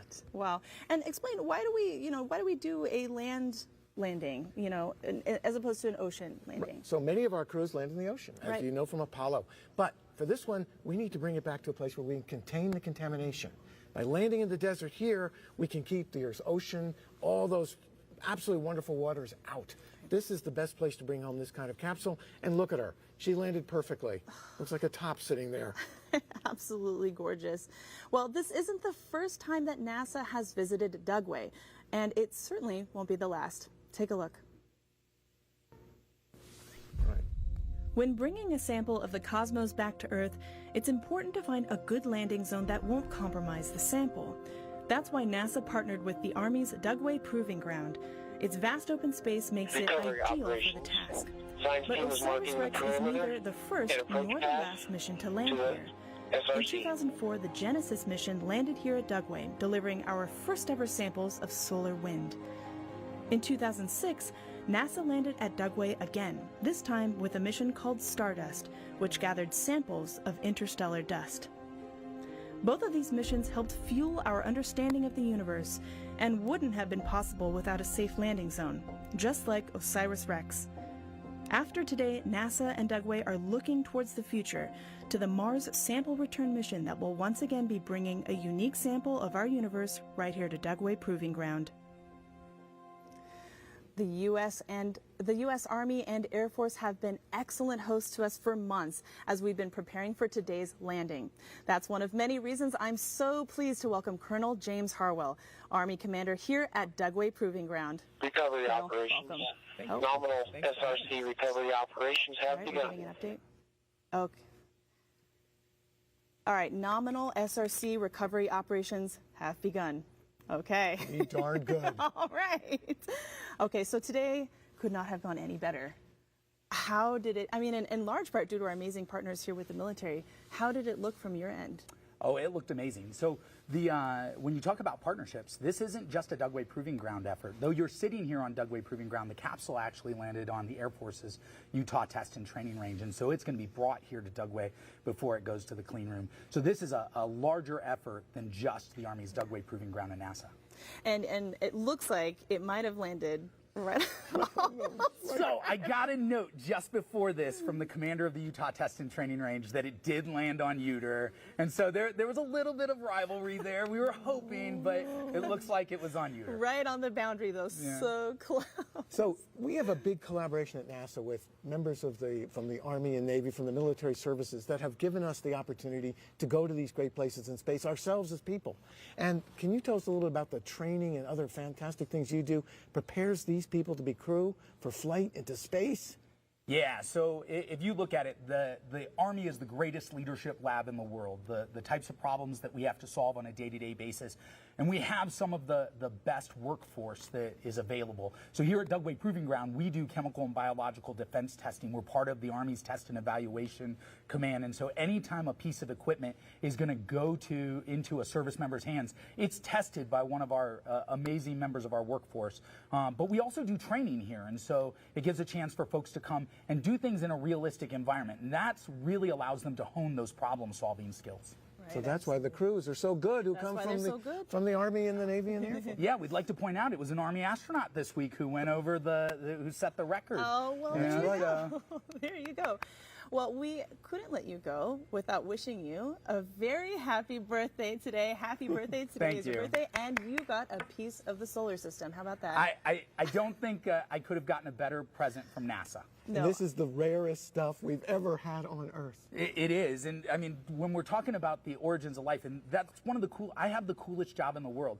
A couple months ago, I was here, and out on the Utah Test and Training Range, we got to go out to an archaeological site and see 12,000-year-old footprints. And now we're going to get to see the material from the origins of the solar system. I think we've set the bar pretty high, really and so my kids think I'm cool today. I don't know what we're going to do to top this. Well, we think you're pretty cool, yes. too. Yes, sir. And thank you so much for joining us. We've really loved having you. Thank you so much. We have a saying at NASA that the only way to reach the stars is if we all go together. The OSIRIS-REx team represents pros at the top of their game, but future explorers are just now finding inspiration in today's events. Here at the Dugway Proving Ground, students attending public school can literally say that a sample of an asteroid landed in their backyard. We visited the school to hear their thoughts about the mission and how their teachers hope it might influence their dreams of future exploration.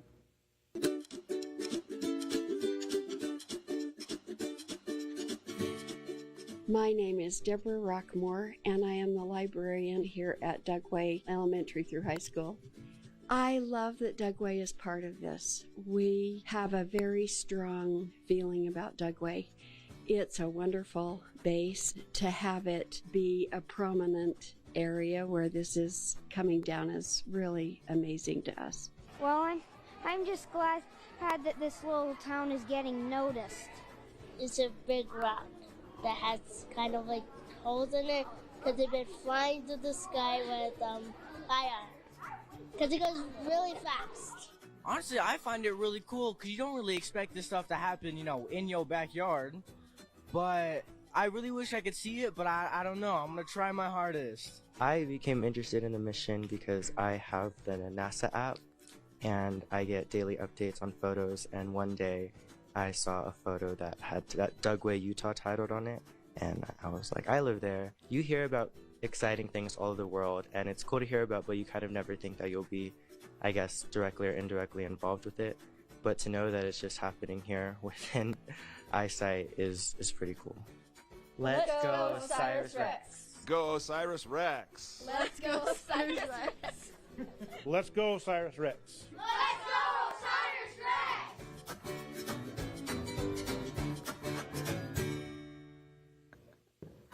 All right, let's go OSIRIS-REx. I love that energy. I do too.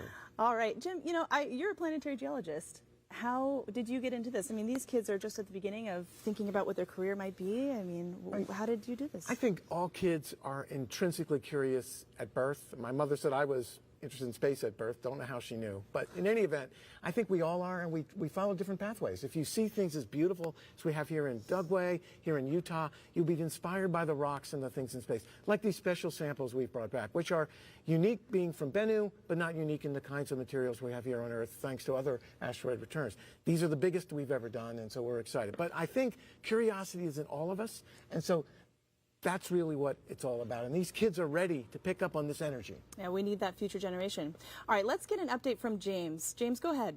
Yeah, Lauren, so the mission operations team has confirmed that we are able to begin those recovery operations. You've been seeing on your screen in the bottom corner for the past couple minutes, team members beginning to head out and put flags of areas of interest where we'll want to sample for our sample curation team. And also just a note on our parachute deployment, the parachute was set to deploy based on capsule deceleration, and we actually reached that threshold earlier than predicted, and the parachute deployed appropriately. So everything was right there, working perfectly fine. We got that SRC, as you can see, successfully on the ground. It is perfectly resting on the desert terrain, and you see 3 of our team members around that capsule beginning to place flags to begin to collect samples. The team members here you see on screen are Scott Sanford, Dante Loretto, the principal investigator at the right of your screen there, and Francis McCubbin. These are key curation team members who will help us actually get a lot of these samples of the region there, environmental samples, collected and ready to be passed along to our team at the Johnson Space Center for curation efforts there. This is, again, a very key part of the mission. We want to make sure that there is no contamination of that sample return capsule from any possible atmospheric or environmental conditions out at that landing zone, that landing site. And so we're going to continue these operations and actually begin to scoop up some of the samples. And this will work like a well-oiled machine you'll see in a few moments. Dante, who was just on your screen a few moments ago, is wearing an armband, much like a football quarterback, if you will. He'll actually be kind of reading off the play calls as they go out and go step by step to actually scoop into the terrain about an inch down into the surface of the desert, scooping out a little bit of the rock and dust that's there, placing it into a bag, photographing the whole process along the way, making note of exactly where they collected that sample from. All this information will then be passed along to our sample curation team at the Johnson Space Center as they begin to actually open up that sample canister and see exactly what we got within. This has been a long journey. It's been an incredible morning to witness this live. Just such a stunning feat of engineering to get that capsule back here to Earth with samples of the asteroid Bennu. This is why we do science, right? To get these kinds of samples, every piece of dust and grain inside that sample return capsule is a PhD thesis waiting to be written. It's a new discovery waiting for us about the origins of the solar system and our place in it. And the vast majority of that sample, more than 70% of that sample, is actually going to be stowed away for future analysis. We did the same exact thing with the Apollo missions when we brought back rocks from the moon. A large quantity of those rocks and dust from the moon our astronauts brought back were stowed away for future generations with the expectation that our technology would continue to improve and improve and improve, and then we'd be able to ask questions that we couldn't even begin to fathom. And now the same thing we'll be doing with the OSIRIS-REx samples that we brought back from the asteroid Bennu. A lot of these will be opened up 50 years from now with scientists who are yet to be born, asking questions we can't even begin to imagine.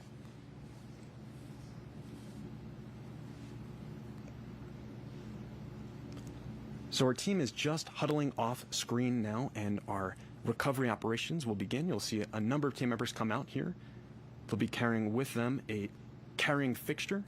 It's a large metal fixture that has been perfectly designed to have our SRC resting within. They'll be bringing out a lot of thermal blanketing that will be used to protect our SRC during its flight back to the clean room here. Again, we want to make sure that that SRC is safe from any kind of possible contamination from the atmosphere. So they're going to do an excellent job of actually wrapping this SRC up and getting it prepared to transport to our portable clean room. That actual operation of getting that SRC bagged and stowed and ready to go on our long line operations for the helicopter will be a rather quick operation. As you see some team members from Lockheed Martin, their role is largely finished for today. They were operating a lot of the flight dynamics of that SRC, getting it to the ground, and now they can really just take a step back and relax, catch their breath after all the chaos of the morning. Very exciting moment for all of them, I'm sure, to actually see their creation sitting on the surface of the Utah Test and Training Range. Just massive, massive sigh of relief. So as I mentioned, that actual recovery of the SRC will be a relatively quick process, but A number of our team members, including Dante Loretta, our principal investigator, might remain out on the site where you see that SRC on your screen now. They're going to continue to collect samples. You can see a number of flags placed around. There's some pink flags placed there.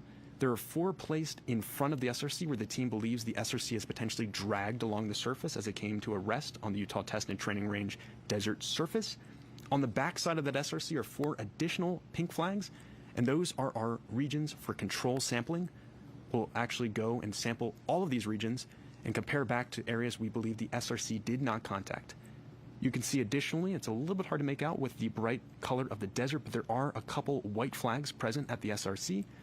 And these are areas of operation for the team to actually be able to walk up to the SRC with the carrying fixture, place it next to the SRC, and actually begin to bag and stow our sample return capsule for transport to the Dugway clean room. So it's been already just an incredible morning. We're now about an hour past landing of the OSIRIS-REx sample return capsule. Just a few years ago, our spacecraft, our intrepid robotic explorer, was 200 million miles away from us on the other side of the solar system. It successfully captured a sample of the asteroid Bennu, stowed it away, and transported it on the long 1.2 billion mile journey to us here on Earth. We experienced an incredible entry, descent, and landing as this team that you see on screen here, the Lockheed Martin team, a couple hours before our broadcast started, gave the green light, the go command to actually release the sample return capsule containing pieces of the asteroid Bennu.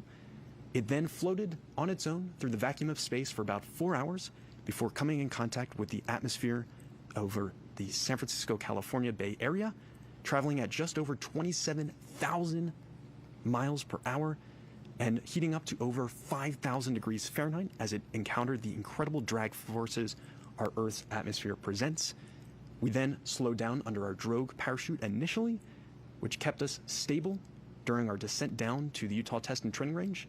And then ultimately, at about 20,000 feet off the deck, we gave the command to deploy our main parachute, that orange creamsicle color parachute that has now actually already been stowed away by our team members here at the Utah Test and Training Range. It's been a really wild journey. Very excited to have our SRC on the ground.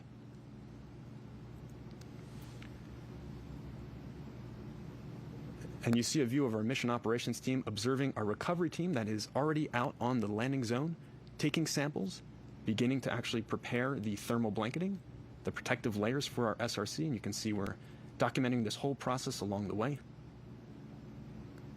And so these operations will continue for the next couple minutes, or as long as it takes to safely store that SRC and prepare it for long line operations to get it to the clean room here. We'll continue to take samples, and I will continue to monitor the situation as we proceed here. But for now, back to you, Lauren and Jim. Thanks, James. And just a reminder to those watching, we are in an extremely remote location. And so if our signal is breaking up, it's because we're out in the middle of nowhere. So we're doing a great job, all things considered. One other thing that I wanted to address really quickly is that parachute ended up deploying really quickly. Did it not, Jim? It did. It deployed high, and this is a smart spacecraft. That sample return capsule detected the deceleration rate, and it decided that it was important to get that parachute out to slow her down so we could make this beautiful, safe landing. And that's the way this magical autonomous spaceflight works these days. We adjust to the dynamics of the environment. Again, hats off to the engineers that built those systems in so we could be home safe doing what you can see on your screen now. With a beautiful landing. All right, Jim, let's actually take some social media questions now. Let's get our first one. All right, at CCSV wants to know, will the sample be quarantined like moon rocks are? Well, in this case, based on a classification of what we call the planetary protection, these samples will not be quarantined in that way. The first moon rocks came back, they were quarantined for a week, out on the carrier and all that kind of good stuff, came back to Houston again very carefully. In this case, we understand the asteroid, the environment, we measured it with OSIRIS-REx, other asteroid samples from our colleagues in Japan, and so we don't have to quarantine them the same way. We do have to protect them though from contamination, and there's all kinds of systems in place by our team to allow us to understand the level of contamination. So what we study in science is the pristine asteroid. That was a great question. Excellent question. Excellent question. Recovery operations. SRC is bagged and secured in the handling fixture. All right, you just heard that the SRC has been bagged, and we are well on our way to getting that to our clean room here at Dugway. Wow, fantastic news. Missions like OSIRIS-REx transform scientific pursuits into engineering challenges. Smart, curious people with pursue answers with creative verve and perseverance. This year, Hollywood also had a story about a crowd of people situated around the touchdown point of an asteroid. And, well, we couldn't help ourselves. We asked the cast of Asteroid City to say a few words.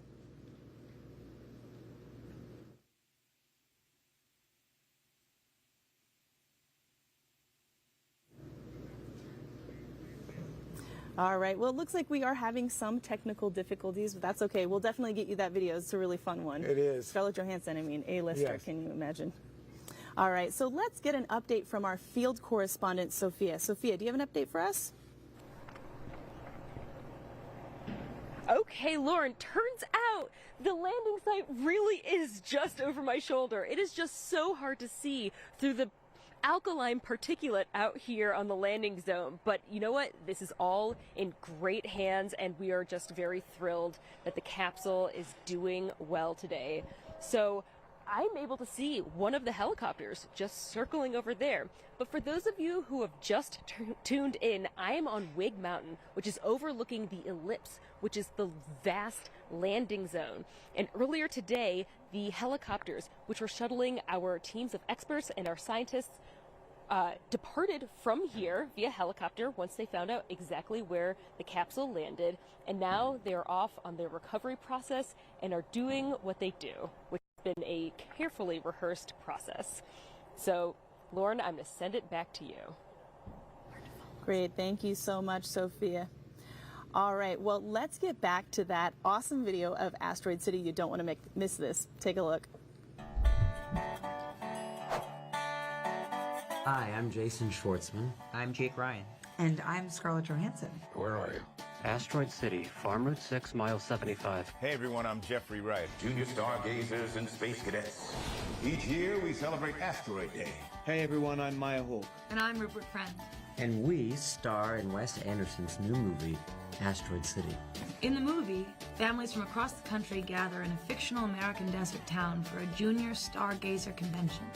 I heard there's a real-life reason people will be gathering in the Utah desert this September. The world will never be the same. What is happening there on September 24th?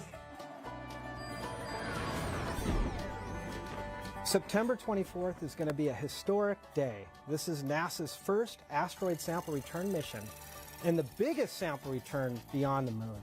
Shortly before 9 a.m. local time, the OSIRIS-REx spacecraft carrying precious samples of asteroid Bennu will release the capsule into the atmosphere to lower the samples down to the Utah desert, where scientists are anxiously awaiting the return of these materials. Wow, that sounds like the plot of a science fiction film.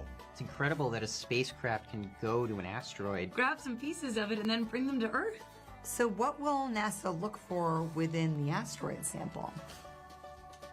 These pristine asteroid materials will be studied by scientists from around the world. We're going to be looking at the minerals. We're going to be dissecting the rocks, looking at it mineral grain by mineral grain to learn more about how the solar system formed and evolved. We're also going to be looking for water to try to understand how our Earth's oceans came to be. And then finally, we're going to be looking at organic compounds, including some of the basic chemical building blocks of life, to try to understand whether asteroids like Bennu could have delivered the building blocks to Earth, leading to the origin of life on Earth and potentially elsewhere. With the data that we obtained from these materials, we're going to be rewriting the textbooks on solar system formation. Fascinating stuff.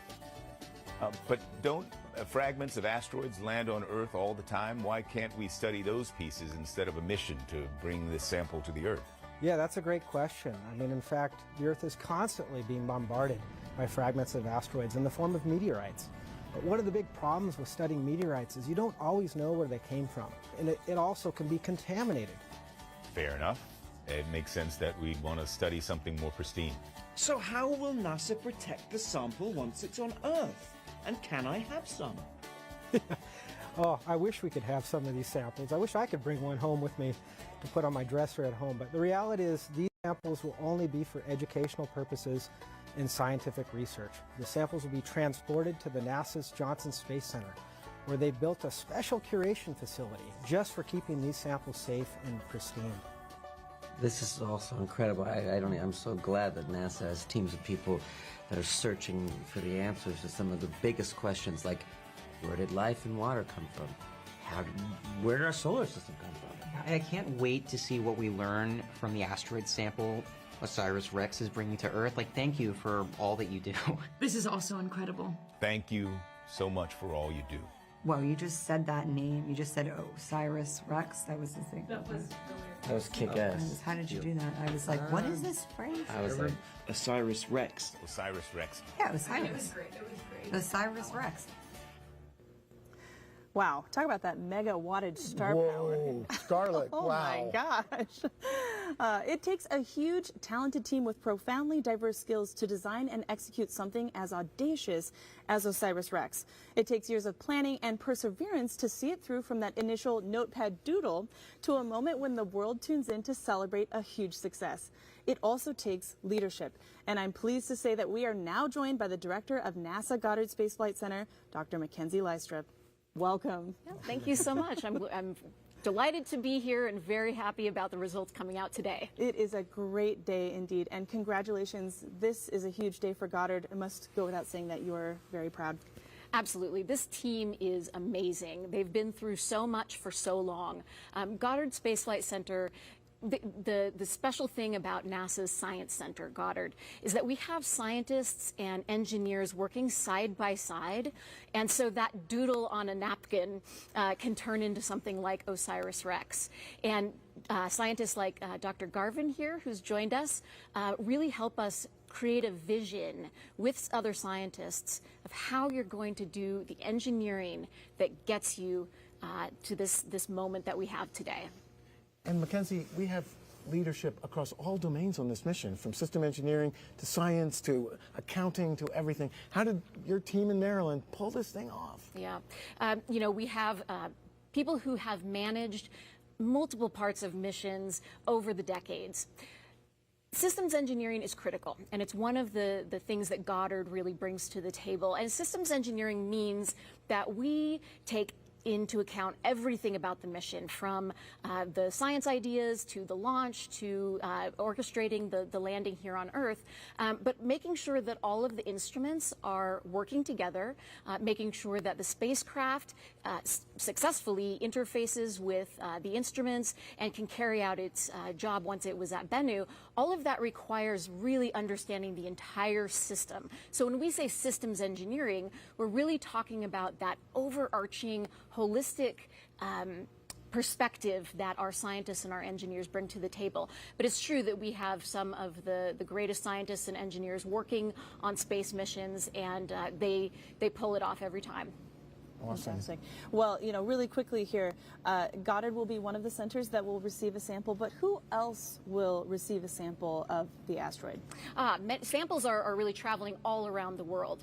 What I think is very exciting about this mission is that we're saving about 75%. And we're not sending that out yet. We're keeping that in storage for future generations to be able to use more advanced methods and instruments to be able to analyze. So about 25% of that material is going to be headed to scientific organizations all around the globe. Fantastic. Unbelievable. Well, thank you so much for joining us this morning. Yeah, thank you. Thank you so much. Congratulations. Yes. There's a big team of scientists, engineers, and so many others here in Utah working to make OREX a success. It should go without saying, everyone here is mission critical, from bus drivers to planetary geologists, helicopter pilots to logistics experts. With all of the natural excitement about the mission itself, let's stop for a few minutes and highlight those in OSIRIS-REx who made it live and breathe. Take a look.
boy, it's really hard not to get a little emotional when you see all those faces. These are a lot of the people that we've been seeing over the last few days, and they're getting their time in the sun. All right, let's throw it over to James for an operational update. Take it away, James. Yeah, thanks, Lauren. So while we've been kind of waiting for the past couple of minutes here, the team has actually successfully bagged and prepared the sample return capsule for the long line operations. You can see on your screen right now, the SRC is bagged within thermal blanketing, and that metal thing you see on the bottom is the carrying fixture. This will then be actually loaded up into cargo netting and prepared for long line operations. One of our helicopters will take flight, carrying the SRC dangling beneath it. The SRC is going to be stabilized with that cargo netting. There is a gimbal that will keep it stable as we begin the flight to the clean room with our precious cargo on board. You'll notice a couple of tape markers on that SRC as well, the thermal blanketing there. Those are pieces of Kapton tape marking exactly where vents are on that SRC for team members here at the clean room, who will once again do gas and thermal readings once it arrives at the clean room. Just once again making sure team members are safe and secure as we begin to continue those recovery operations, getting the SRC into the clean room. And this is one of the last phases of the process of getting our SRC back and then opening it up, finally seeing that sample canister within and preparing that for shipment tomorrow on a C-17 cargo plane to the Johnson Space Center's sample curation facility. And this was a very quick process. I mean, if you're keeping time at home, this was only maybe about 20 minutes that they took to get out there once they arrived and wrap everything up really quickly once they were given the official confirmation to approach, get everything stored, prepared for those long line operations. This really has become second nature for these team members. They really are able to bag and prepare this SRC, and you'll see still quite a few flags around that area there. Once this SRC is flown away from the region, the landing zone, team members from the curation team will remain on site and continue to take samples of that surrounding area. They also have set up off screen here, you can't see it, but there is a air reading that they're going to be taking actual air samples of the area, atmospheric samples. All of this will be cross-correlated with samples that we actually get back from the asteroid Bennu to make sure that nothing from Earth here at the LZ or beyond got into that sample return capsule. And you can see some of those team members who are going to be taking those samples once again approaching the location. Dante Loretta is front and center with them. He has that armband on, and on his left arm you can see it there as he's carrying his bucket that has all of his tools that he needs to begin collecting these samples.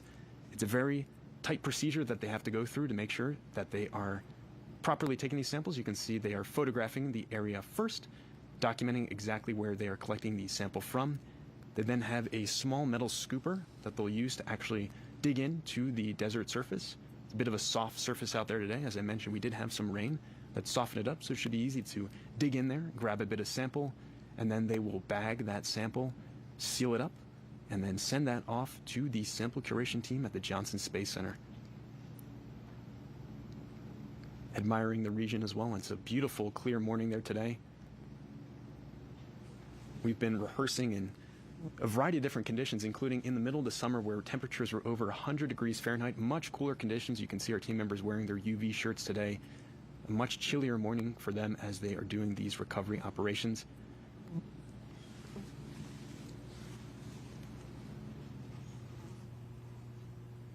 And this process does take some time as they go through and collect these samples. They want to make sure that they are accurately documenting exactly what's present at this landing zone for the team members who are at the sample curation facility of the Johnson Space Center. We're getting a great aerial view from our NASA helicopter. They've been doing a phenomenal job all morning tracking the action for us, and we don't give them enough credit. We've been training, obviously, all of the science and recovery operations. The recovery team is moving the SRC to Helicopter 1 and preparing for long line operations. And there we have it. We are going to be moving towards those long line operations. The rest of the team members approaching that SRC that has been successfully bagged and prepared to be loaded into the helicopter's long line. This will be the last time the SRC takes flight. We had a wild flight this morning. You can see two team members lifting that SRC up. It's about 120 pounds total once you have the SRC and the carrying fixture there together. They're going to be walking this over, preparing it for cargo netting, and getting that attached to the long line for helicopter operations. And as I mentioned, this is the last time the SRC is going to be taking flight. It had a harrowing journey this morning coming through the Earth's atmosphere at over 27,000 miles per hour. It is now being carried carefully by a couple team members here. So quite a deceleration from that initial entry, and really just a wonderful final journey for our sample before it is opened up at the clean room and prepared to be shipped to the curation facility at Johnson. And as I mentioned, this view is coming from one of our NASA helicopters. Just like the science and engineering teams have been preparing for this key moment, our NASA helicopter pilots have also been preparing to cover today's events. They're typically down at Kennedy Space Center in Florida, capturing launch coverage from Cape Canaveral. But this past couple months, they've been out here with us at the Utah Test and Training Range, preparing to document today's events, getting incredible footage for us all along the way. You can see those team members have a bit of a hike to carry it to where it is safe operationally.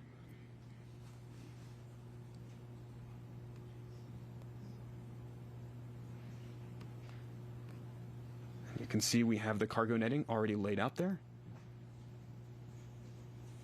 Our representative from Dugway, Jasmine Nakayama, is prepared with that cargo netting. She's going to help the team here get that SRC that has already been successfully bagged up with thermal wrapping into that cargo netting, and you can see the helicopter already there staged and ready to lift off.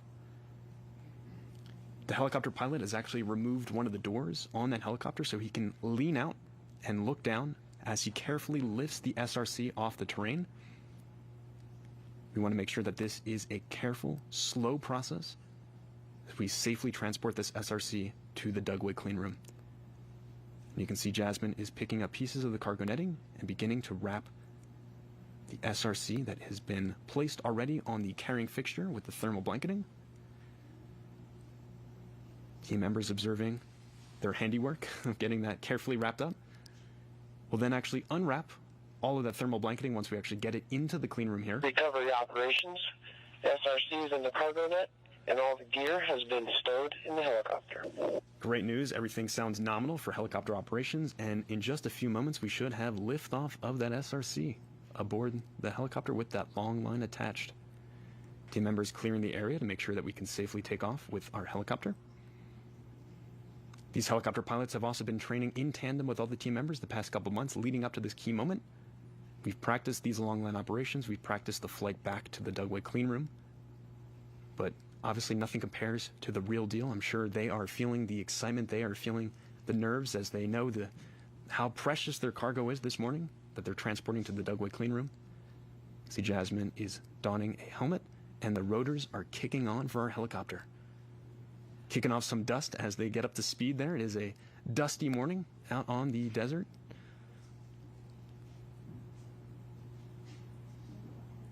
And this will be, once again, a very slow, deliberate operation. We want to make sure that sample return capsule is safe as we are lifting it off.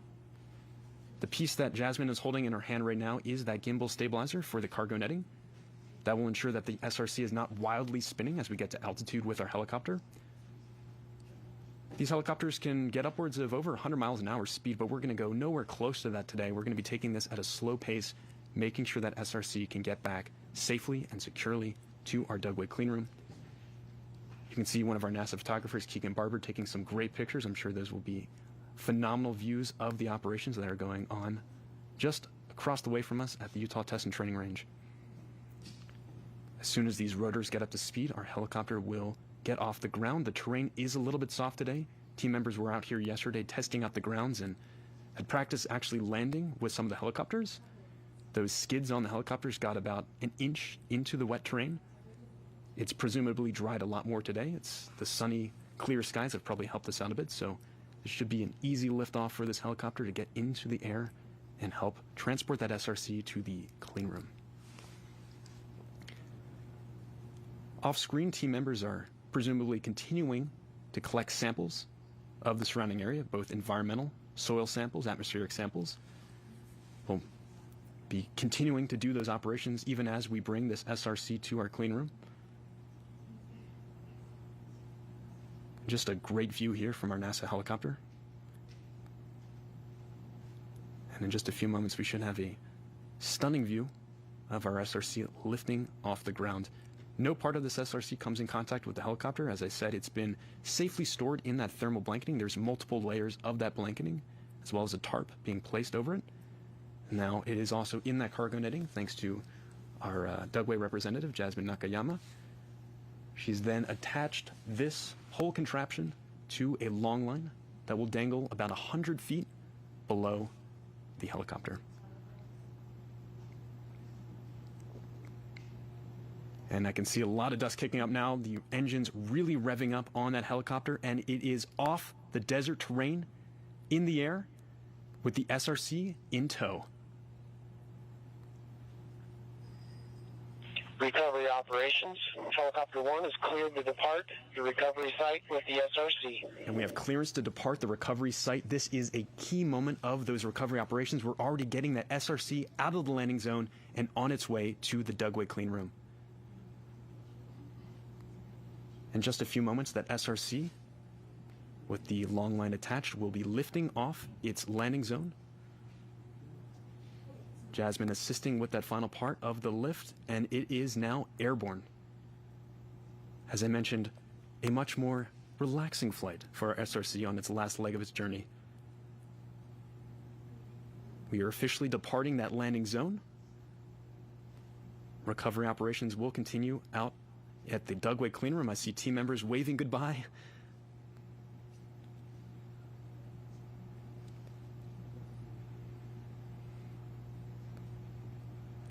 And look at that view.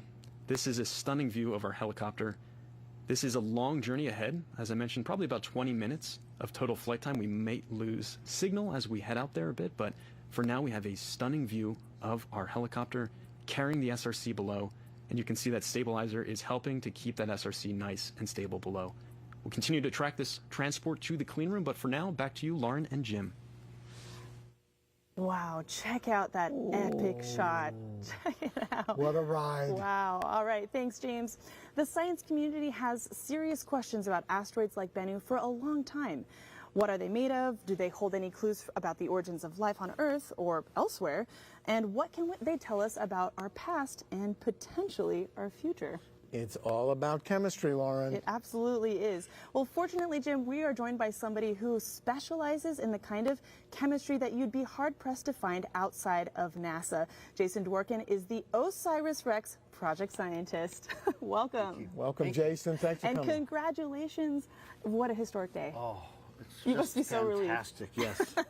Relieved, invigorated, excited, and As we so all much are. work ahead of us. Right. Indeed, indeed. Fun work. Fun oh, work. no. Epic work. Epic work. You must be so excited to dig into the sample yourself. But what makes this sample? You know, we've continued to say this is such an important sample from an asteroid. Why is it scientifically significant? So Bennu is an ancient piece of the early solar system, a leftover component. It's a fragment of what happens when you make planets, and this fragment of rock it contains the ingredients that happen when you make planets, that happens when you make life. Right. So by studying a sample from the leftovers of space, we can study a sample from the leftovers of the formation of the Earth.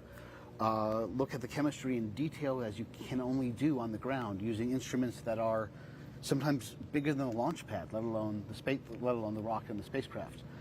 So we can interrogate the compounds, the minerals in fine detail to understand how they interact with each other and how they could have led to the history of the solar system. And that's forensic science at its best. But I have a question, Jason, because you're an expert in this. So we're going to save some of this sample so that future generations, future techniques, future people not even born can learn from it in the future as we try to look at our place in space. Absolutely. That's one of the parts I find the most exciting and gratifying, is that the work we do here will be available for scientists perhaps watching now, perhaps not yet born. They can make choices and come up with their own hypotheses, their own ideas, their own new techniques to look at the sample in new and exciting ways, just as we have for the Apollo samples.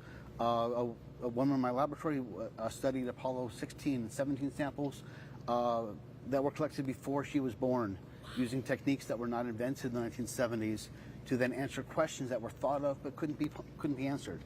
That's and so incredible. Since you mentioned forensics, we also have equipped future generations with the information to follow the chain of evidence from the construction of the spacecraft all the way to the collection now and then the distribution. Awesome, Jason. Wow, that is so cool. Thank you. Well, thank you so much for joining us. Pleasure. Thank you. Thanks, Jason. Good luck. Careful handling of this asteroid sample is all about getting the most out of the huge effort to visit the object in the first place. Mission planners considered many destinations but settled on Bennu. Let's learn more about why.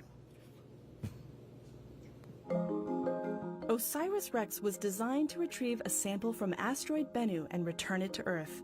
So, of the more than 1 million known asteroids in our solar system, why Bennu? First, as a near-Earth asteroid, Bennu is easy to reach. It takes about 14 months to orbit the Sun and comes close to Earth once every 6 years. To get there, OSIRIS-REx was launched in 2016 on an Atlas V rocket with a single booster and a Centaur upper stage. It also got a big assist from Earth's gravity in 2017, allowing it to match Bennu's orbital tilt. The second reason that Bennu was chosen was its size and spin rate. Bennu measures about half a kilometer in diameter and rotates on its axis once every 4.3 hours, which is actually pretty slow compared to many smaller asteroids. This allowed OSIRIS-REx to map Bennu's surface up close, and to match its velocity, briefly touch down, and collect a sample. Before OSIRIS-REx arrived, scientists thought that Bennu's slow rotation meant a low risk of flinging away most of its sampleable material. But shortly after arrival, Bennu was caught on camera ejecting hundreds of pebbles. It turns out that Bennu regularly sheds small particles, but it still had plenty of loose material left on its surface for sample collection. The third reason for choosing Bennu was its composition. We don't know what ingredients were present during the formation of life on Earth, but primitive asteroids like Bennu serve as time capsules, preserving material from the dawn of the solar system. Spectrometers on OSIRIS-REx confirm that Bennu is rich in carbon-based molecules, including organics that are the stuff of life. When the Bennu sample is analyzed, it will help scientists to better understand the formation of the solar system and our own origins. So why this particular asteroid? Proximity to Earth, the right size and spin, and a carbon-rich composition. That is why we chose Bennu.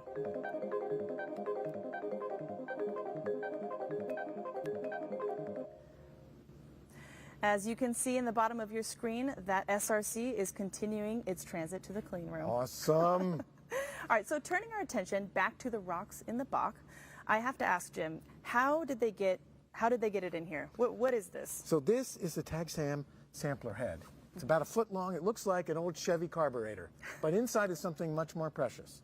Inside, maybe 250 or more grams of that primitive material from the asteroid. And it has all the gear on it, including samplers on the bottom, little pads to grab sample, as well as the stuff inside that contains the bigger pebbles and all the dust. It even has witness plates that we use to do that contamination control that Jason was talking about. This is the box. Mm-hmm. This is the big deal right here.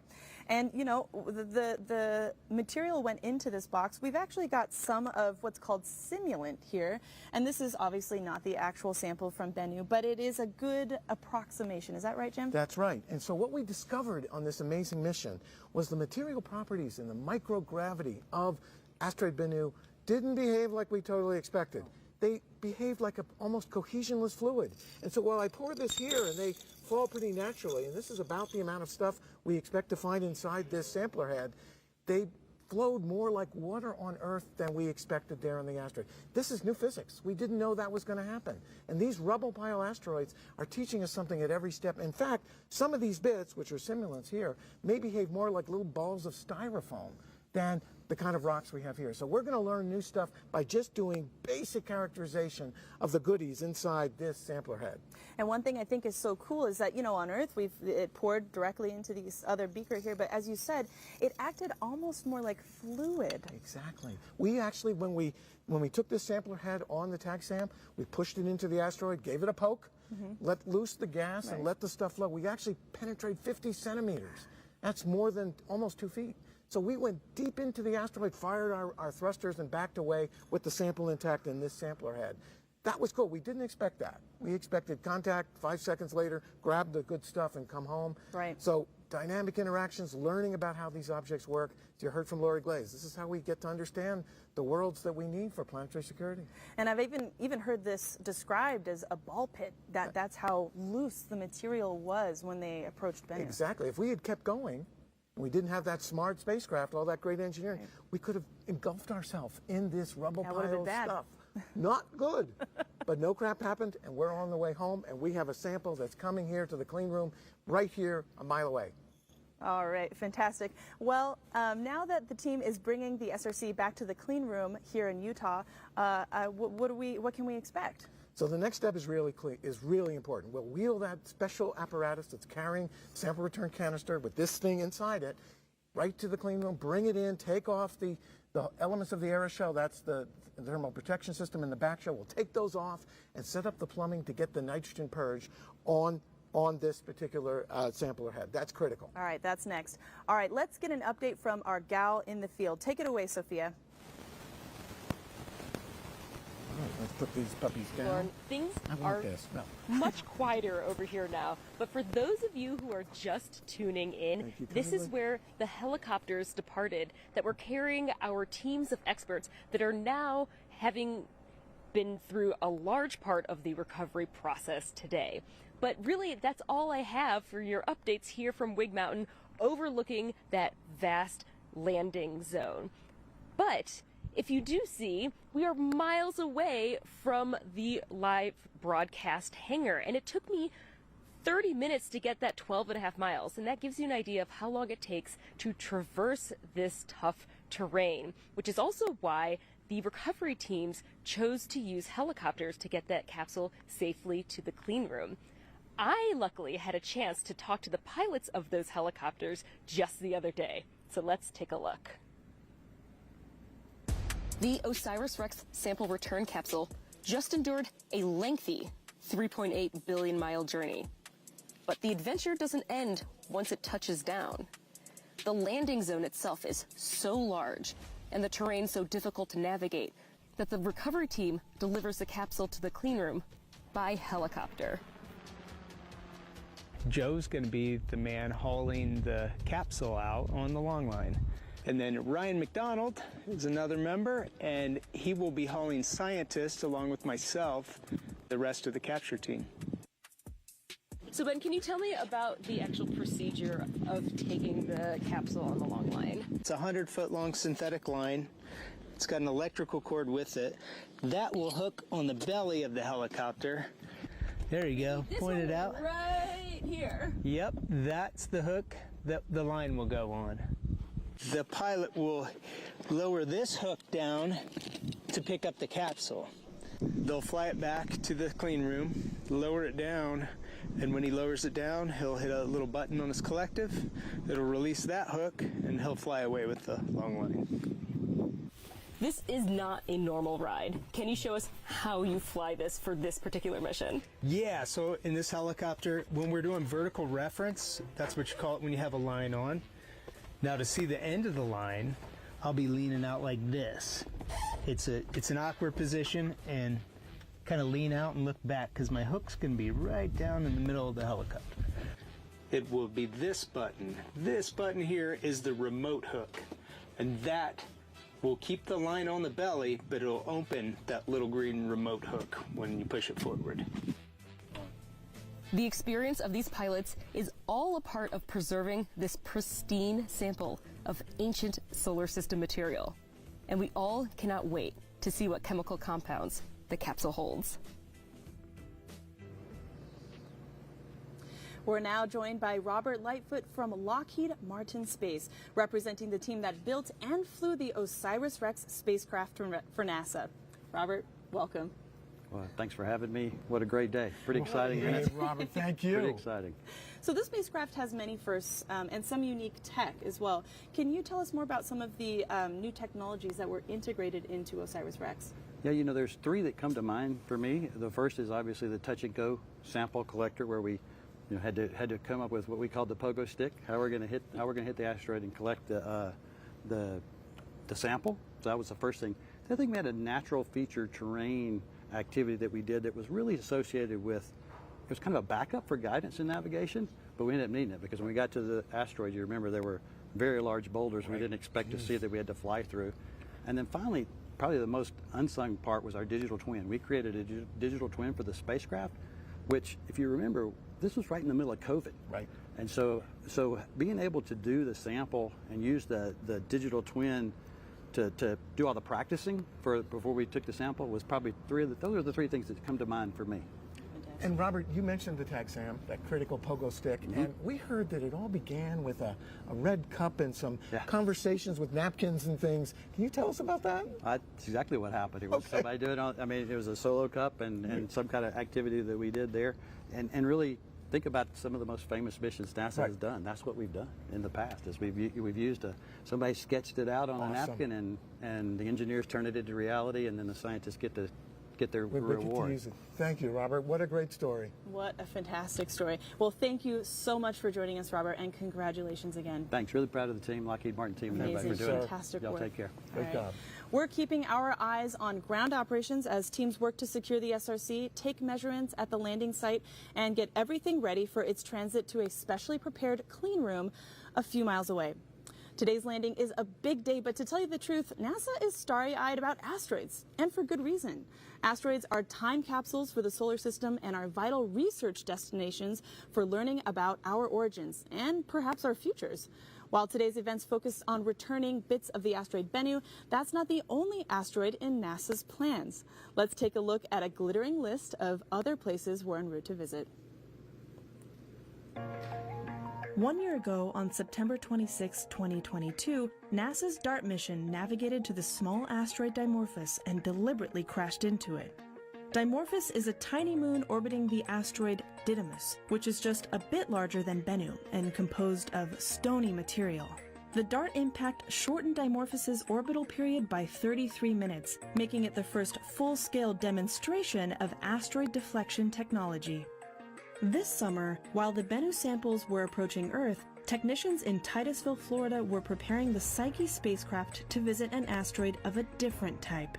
Psyche is named after its massive target, 16 Psyche, which is about 400 times larger than Bennu and more than 3 times as dense. The Psyche spacecraft will visit an asteroid that may consist of a significant amount of nickel-iron metal mixed with rock. It will remotely study 16 Psyche's elemental composition, topography, and gravitational and magnetic fields. The mission will provide insights into the formation of terrestrial planets like Earth. Psyche's launch window opens on October 5th. November may be sweater weather for folks in the Northern Hemisphere, but for the Lucy mission, things will just be heating up. On November 1st, Lucy will train its cameras on the main belt asteroid Dinkinesh. It will take pictures while rapidly flying by and test its ability to track asteroids during high-speed encounters. The Dinkinesh flyby will prepare Lucy for its next encounter with the main belt asteroid Donald Johanson in 2025. In 2027, Lucy will begin its long trip through the Jupiter Trojans, 2 swarms of primitive asteroids trapped in Jupiter's orbit that are thought to be the fossils of planet formation. As the weather starts to cool down, hold on to your hats. It's going to be an asteroid autumn to remember. A lot of work obviously went into getting this special delivery to Earth, but our pursuit for scientific answers is just beginning. Joining us now is Danny Glavin, co-investigator on the OSIRIS-REx mission. Danny, welcome. Thank you. Great to have you, Danny. It's great to have you. We got samples. We got them. It's incredible. You know, so Danny, as somebody who looks for the building blocks of life in extraterrestrial materials, what are you expecting to find in the Bennu sample? Yeah, so I mean, we're definitely looking for the building blocks of life, and we've been studying meteorites that we think look like Bennu. And so I'd fully expect to find amino acids, the building blocks of proteins, sugars, and energy source for life. Nucleobases, right? Parts of the genetic code. So we'll see what Bennu tells us. One thing I've learned from this mission is so many surprises. Sample analysis probably won't be an exception. We're going to be surprised. So Danny, I want to talk to you about some of the new techniques you're going to use, but I'm going to introduce a guest we have. This little guest here is actually a meteorite from Mars, and you've looked at those. Yeah. This is a new one. We know it's from Mars because measurements from Viking and Curiosity tells us that. But it's, you know, it's taking the ride from Mars here that Mother Nature gave it. So can you kind of talk about the techniques you'll use on those primitive materials that we have on the samples from Bennu versus those you use on these meteorites like from Mars? Yeah, actually, you know, they're going to be some of the same techniques. We've studied Mars meteorites. Of course, one of the challenges with all meteorites is they get contaminated when they get around. You're looking for the building of blocks of life, and you know, the contamination really makes it hard to tease out what formed in space. That's why this is so special, these Bennu samples. Pristine materials, right? We're going to be able to trust the organic results from these samples. I just can't tell you how excited I am. Well, so our Martian gives us the training to know that, to be ready for what you have on Bennu, and to get ready for Mars sample return when we conduct that. Absolutely. I mean, we've been practicing on meteorites to get ready for Bennu, and we are ready. They're ready. We're ready. Let's go. Let's go. And how exciting, a piece of Mars. Touching Mars? Oh my God. You'll be touching Bennu. Well, not with my fingers. That's right. Recovery All right, Danny. operations. You got an Helicopter update? 1 is approaching the clean room facility with the SRC. All right, so you just heard we are approaching the clean room facility. Let's toss to James for an update. Take it away. Yeah, Lauren, this is the final leg of the journey of the SRC. It has been loaded on the helicopter a few minutes ago with a long line to get those operations to bring it back to the Dugway clean room. And in just a few moments, we'll have a nice view from just outside us here as it comes back over.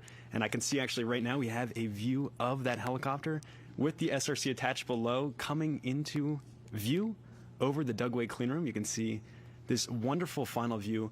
And because we were able to transport it this way, this was determined the most efficient way to actually get this SRC to the clean room.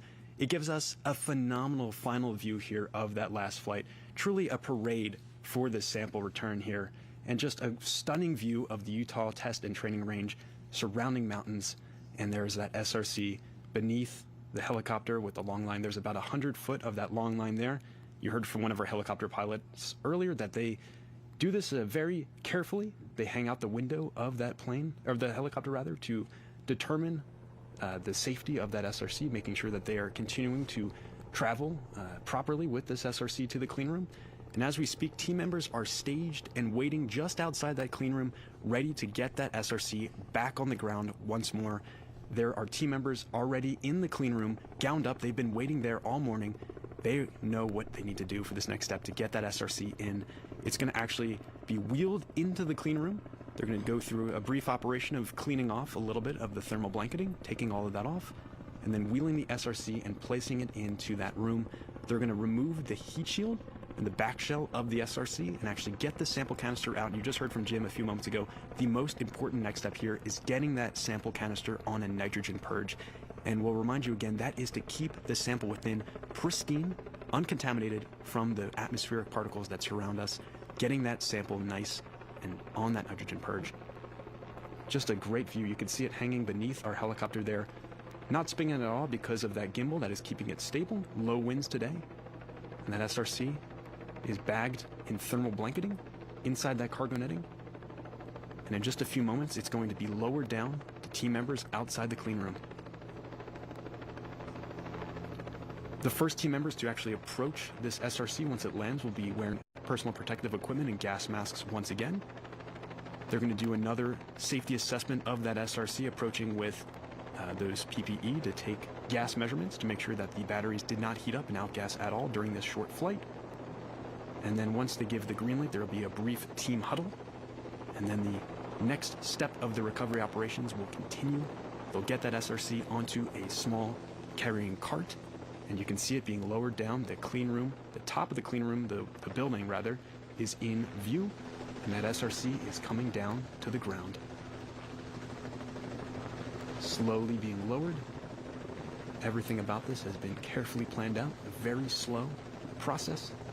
You can see a wonderful view of the SRC and the cargo netting. That metal piece on the bottom is the carrying fixture that helps team members actually carry this SRC. In just a few moments, the SRC will be back on the ground. Its second touchdown of the day, a much calmer one than we had earlier this morning. And you see two members approaching, grabbing that cargo netting to get the SRC on the ground, and in just a few seconds we will have a release of that long line. And there you have it.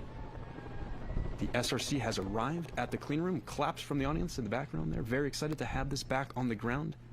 And in just a few moments, team members will approach. A very excited celebration. Great to have it on the ground. And this is the last step of the process for today's events, getting that SRC in the clean room.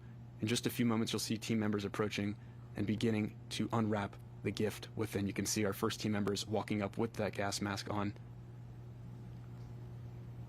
This is once again for team member safety, just to make sure that the operations are continuing nominally, that there are no possible outgassing from the batteries within.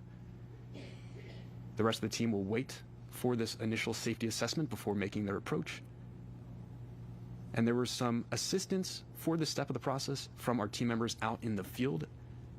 When they bagged the SRC. Recovery operations. The SRC has been delivered to the clean room facility and is being prepared to transfer into the clean room.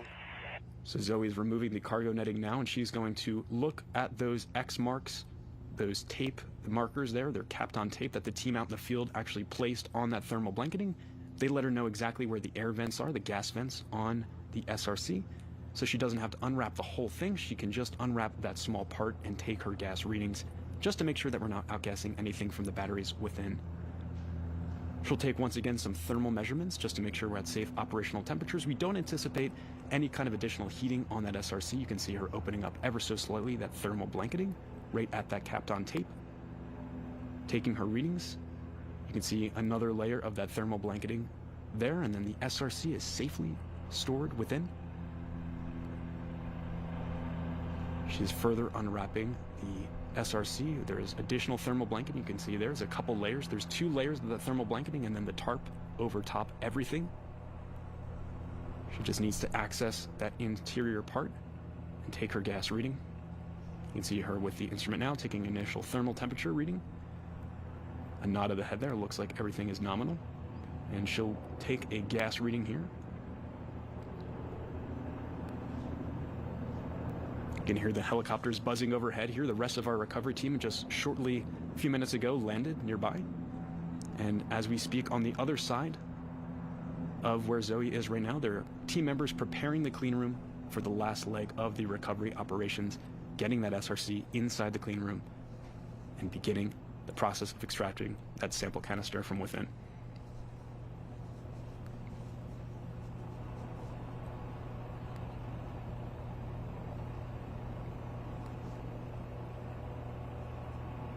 Zoe continues to assess the situation here for safety.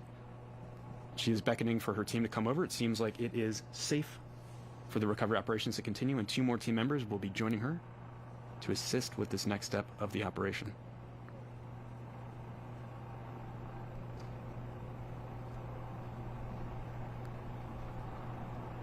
And here come a few more team members as well. Approaching now is Rich Witherspoon, who's been overseeing a lot of the operations out here at Dugway. There's been a number of rehearsals. We have a ground view now. Zoe is cleared to take off her gas mask. Big smile, very excited to get that SRC back here. It appears to be safe to continue the next step of the operations, getting that sample return capsule in the clean room. She's putting away her thermal protecting gloves. The rest of the team is there, ready to begin actually getting the SRC unwrapped and onto a small cart that will be rolled over in just a few seconds. Rich just giving the team an update on the status here. They do these team huddles just to make sure everyone's on the same page with the recovery operations. It is always simultaneous action. Everything is perfectly coordinated like a ballet dance. Especially once they get in the clean room, you'll see some of those operations. They are very well choreographed. And you can see they are bagging it up just a little bit more before they do this next step of the operation of actually lifting it up onto the cart that will then be wheeled into the clean room. Everything has really been thought out in advance, down to the actual material of the gloves the team members are to use in actually handling this sample return capsule. Nylon 6 is a polymer which is very similar to a protein, and so when nylon gets wet, hydrolyzes, it breaks up and releases a compound called epsilon aminocaproic acid that can be seen in some meteorites. So in order to distinguish between the chemistry that we see on Bennu and the chemistry that we see on nylon degradation, we need to make sure that these sorts of classes of compounds are kept away from the sample. So nylon gloves are not to be used. The gloves you see the team members wearing are made out of nitrile, which is safe to be used. And you can see 2 of our team members carrying that sample return capsule over to our clean room, our camera crew following behind, documenting this whole process. And you can see that cart in the background there. This is to help the team wheel the SRC into the clean room. That big metal door there will be open for just a few moments, and the team will wait just for the dust to settle. It'll kick up a little bit of dust. So they want to wait for that to settle and be visually clean, is the way the team describes it, before they continue to wheel that SRC in further, removing the tarp covering that thermal blanketing protective layer of the SRC. And you can see on the other side of the door, the team members for the clean room team are waiting to acquire that SRC within. And one big lift, all 4 members really digging down underneath there, getting that SRC up onto that fixture. A bit of a heavy lift, you can see. And we have it successfully on there. There's some padding protecting that SRC as it rests lightly. You can see the white padding underneath the SRC. In just a few moments, teams will await clearance to open those gates, open that door, and get the SRC inside the clean room, getting it on that nitrogen purge. Just a few moments later, a knock on the door, and there it is. The clean room door is opening up. Our Johnson team on the other side waiting for their precious cargo to arrive, and it is wheeled into the door. We have the SRC inside. Just sitting outside the clean room, you can see at the left of your screen with the NASA meatball and the OSIRIS-REx insignia. That is our portable clean room that has been set up here at Dugway for the sole purpose of this part of the operation. This last step of the process of getting the SRC opened up, accessing the sample canister within, getting it on a nitrogen purge, and then actually tomorrow morning, we'll have a C-17 cargo plane flying this precious cargo down to the Johnson Space Center. At the Johnson Space Center, they've actually built a custom clean room for the OSIRIS-REx Bennu samples. As I mentioned earlier, they're going to be joining a historic collection that also includes samples from the Apollo program that were collected at the surface of the moon, as well as samples from Stardust and Genesis, both of which actually landed here in the Utah Test and Training Range a number of years ago, and also some Antarctic meteorites.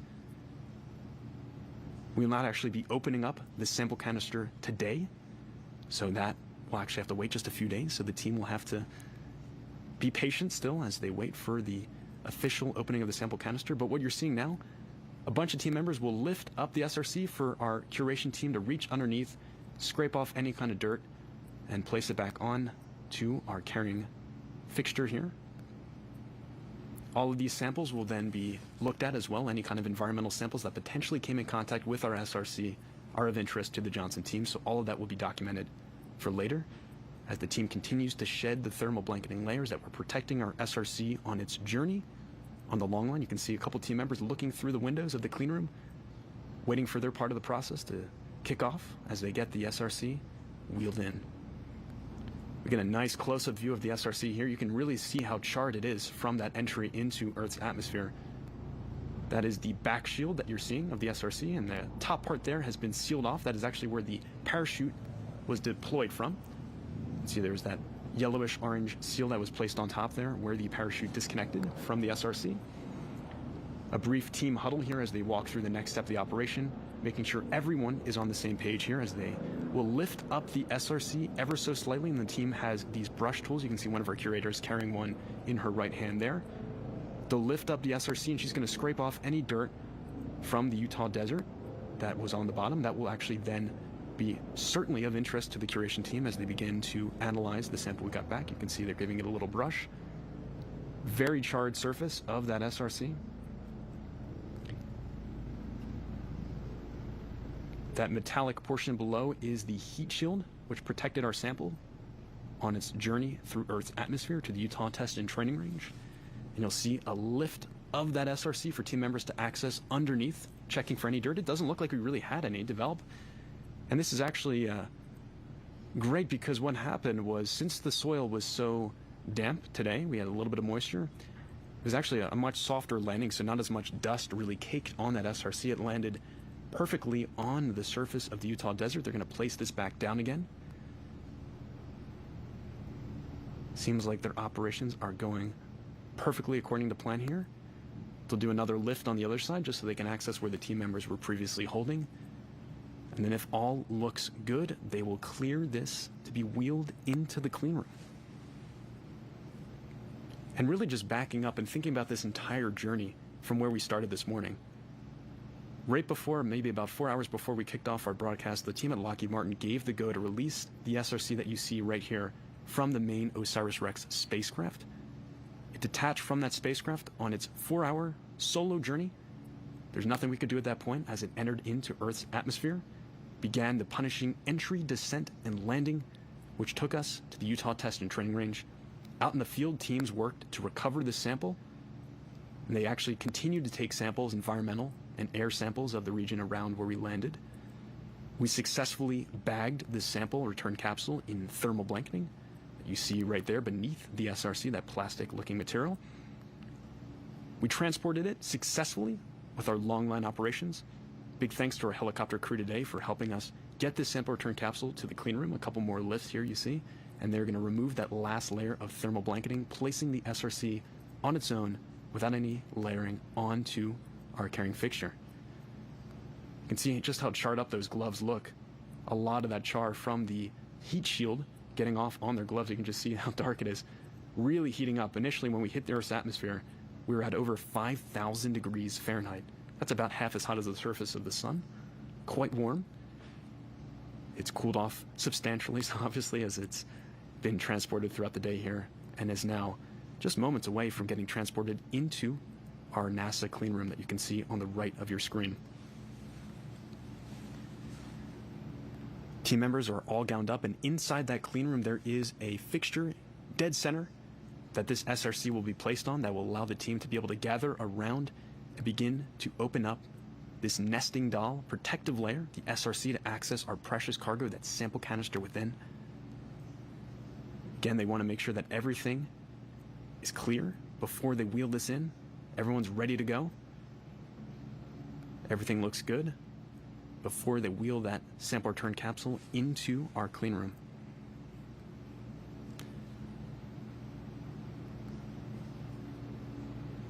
Just truly an incredible day, and the science that's within these samples is truly hard to fathom right now, just how influential this science is going to be.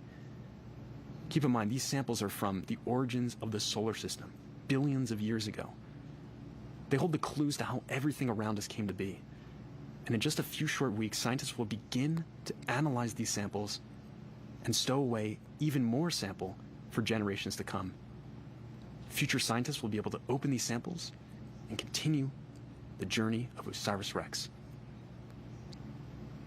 As we speak, this incredible mission still has not come to an end. Our spacecraft, our intrepid robotic explorer OSIRIS-REx, is now dubbed OSIRIS-APEX, heading to the asteroid Apophis in the year 2029.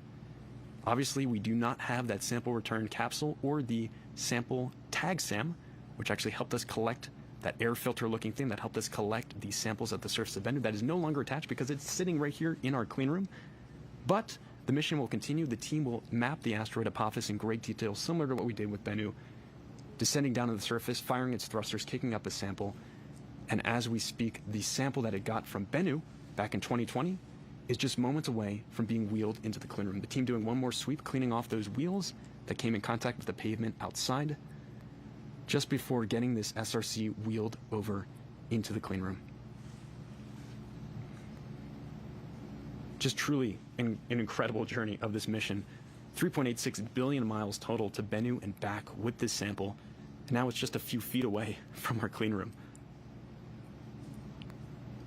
You can see on your screen too some of the gas coverings to those vent covers that were placed out in the field that prevented any kind of contaminants from getting into the SRC.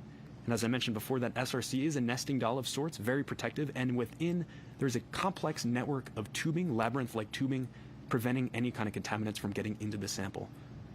But the team still wants to get that sample canister on a nitrogen purge. That will ensure that it will stay clean, pristine from any possible atmospheric contamination. It's going to stay on that nitrogen purge all the way through its trip down to Johnson Space Center, where ultimately it will be opened at their curation facility.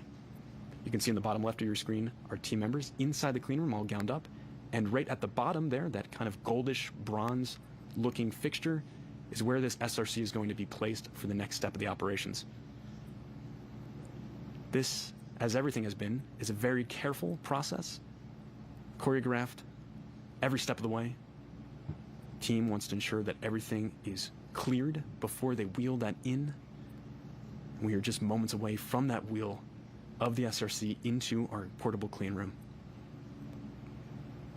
You can see in the background in the pink shirt, Jason Dworkin observing. He is one of our astrobiologists from NASA Goddard. He will be looking at these samples along with hundreds of scientists from around the world, helping us better understand the origins of our solar system.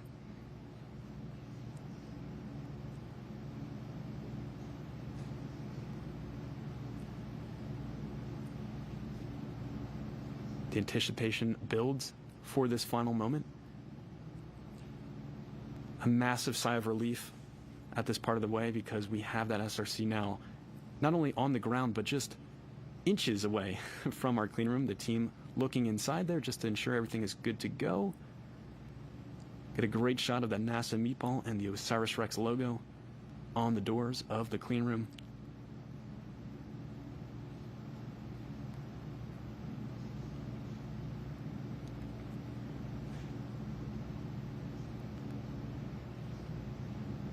The operations at Johnson Space Center, once this sample canister is transported there, will be truly a sight to behold as well. In just a few days, we're actually going to get our first science results from the sample within. And as I mentioned, they built a custom clean room at the Johnson Space Center for this very purpose. The team that you see on screen here has been rehearsing at that clean room, preparing for the big event of actually getting that sample opened up and beginning to parse it out and ship it to labs around the world, stowing a lot of it for future generations. Truly an incredible amount of science that we can't even begin to imagine is trapped within those rocks. And I personally am very excited to see exactly how much sample we got back. The original mission requirement was a mere 60 grams.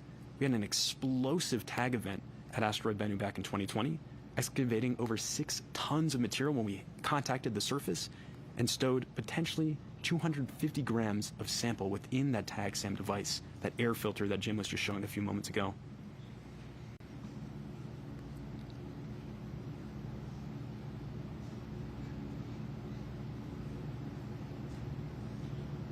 There are also no radio frequency signals allowed inside the building that you see here too.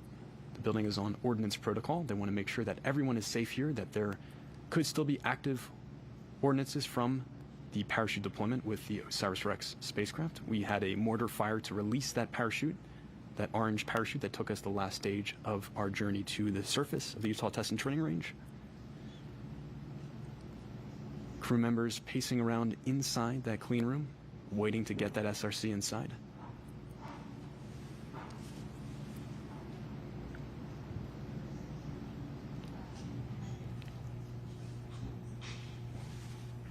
And so when they actually open up the SRC, removing that back shell, the sample canister, they will attach a couple tripod-looking legs to it, these small legs that will allow them to flip it over onto a table nearby. You can see that metal table in the back of the clean room. And at that point, they're going to put it on a nitrogen purge. You can see they're moving that fixture a little bit closer to the door because they're just going to lift that SRC off of the carrying fixture and place it onto the clean room's fixture. It's a quick little transfer, very quick opening of the doors. In just a second here, you can see our team members moving that a little bit closer. The doors are now open. We are entering into the clean room, and that SRC is about to be moved off onto our clean room fixture. Our clean room team members carrying that SRC in, and these doors will be slammed shut just as soon as we can get that SRC fixture out, and there we go. It is in the clean room. The SRC from the desert of Utah, earlier this morning arriving, has been successfully delivered to the Dugway portable clean room. And you can just see just how charred that SRC back shell and heat shield are. A great close-up angle here. You can really see our prized sample return capsule at long last in the clean room. It's hard to fathom that just a couple years ago, this sample return capsule that you see here was over 200 million miles away from us on the other side of the solar system. The OSIRIS-REx spacecraft worked to quickly stow the sample it got from the asteroid Bennu at sample site Nightingale into this sample return capsule. We slammed that lid shut and prepared it for the long journey back. It took 1.2 billion miles to get from the asteroid Bennu after sample collection to Earth's atmosphere. We entered in 82 miles off the surface of San Francisco, went through the punishing entry, descent, and landing, landed in the desert, and now here we have it, the sample return capsule in our clean room. The team's going to move this a little bit over to the center of the room so they can all gather around and begin the process of removing that back shell and then ultimately getting the heat shield off as well.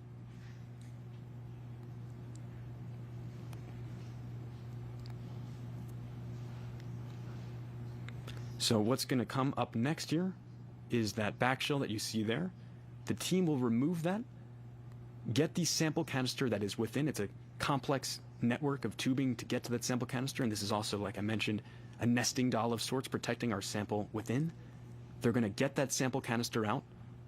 They're going to get it on a nitrogen purge. That is our safe point. That is what we're looking to get to today.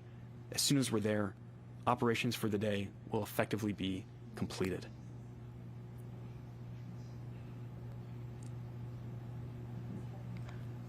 Tomorrow, the SRC, the sample canister rather, will be flown on our C-17 cargo plane down to the Johnson Space Center, where in just a few days, it will actually be opened up for scientists to be able to see the sample within. It's been incredible covering the moments of today, the journey of our SRC from Bennu to the desert of Utah to our clean room. And for now, back to you, Lauren and Jim. James, your coverage has been impeccable. We could not have done it without you. Go, James.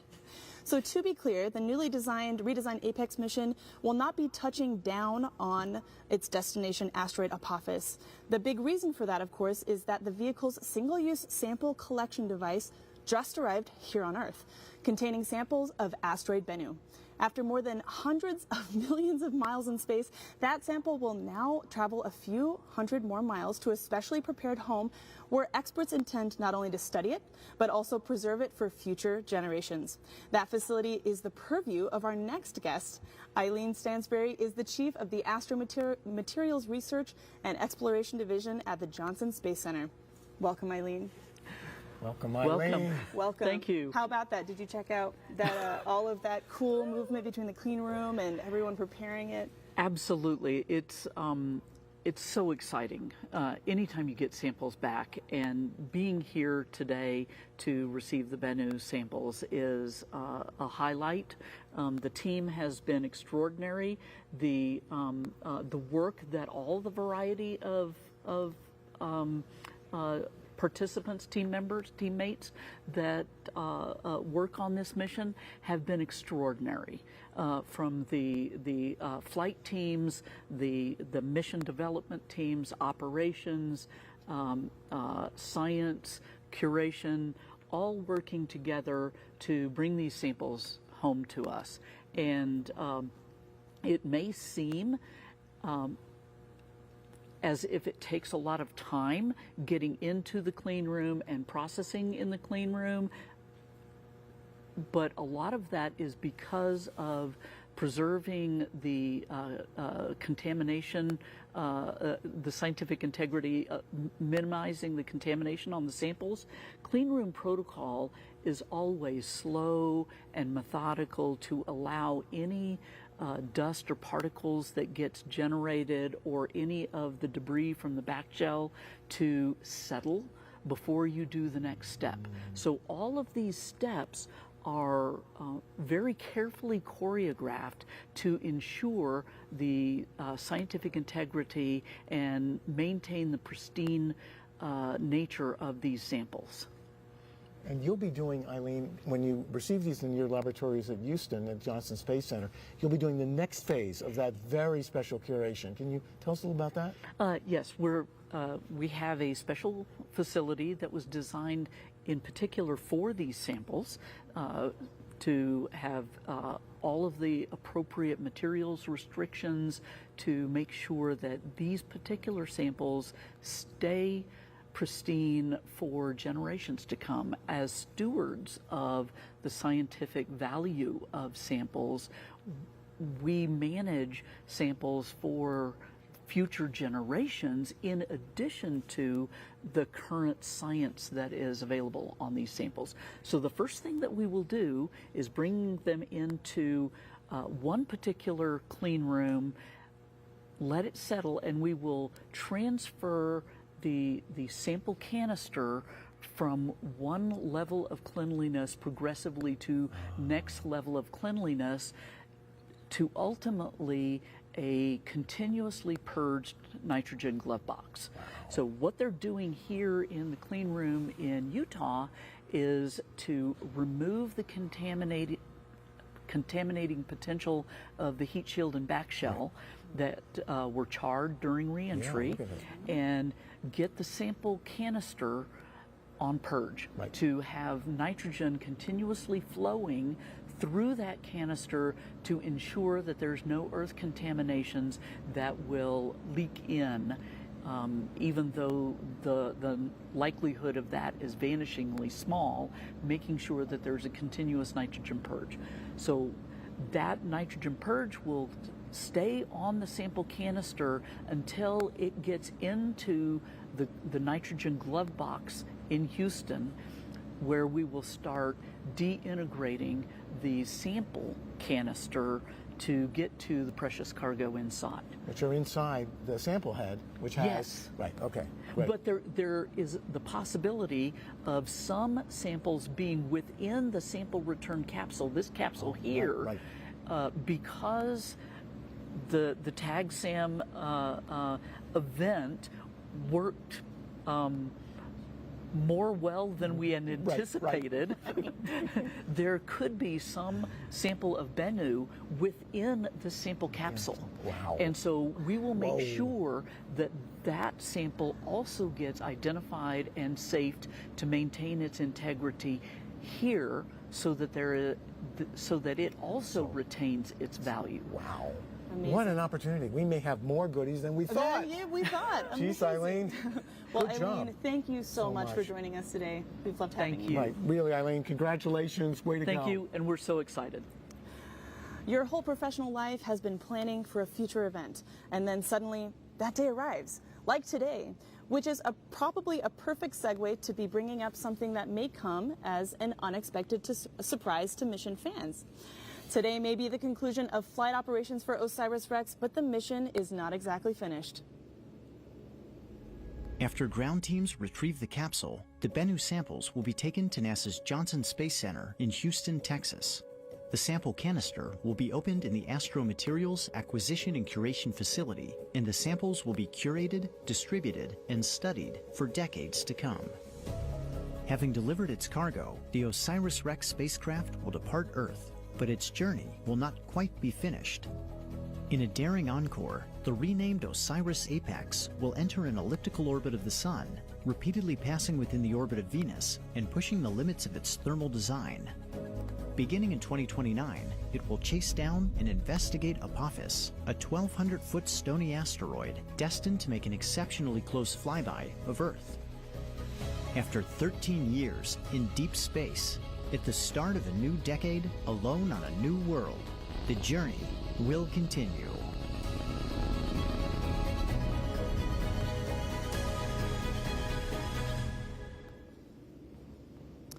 Jim, OSIRIS-REx collected its samples and is bringing them back to Earth for analysis, like we've all watched today.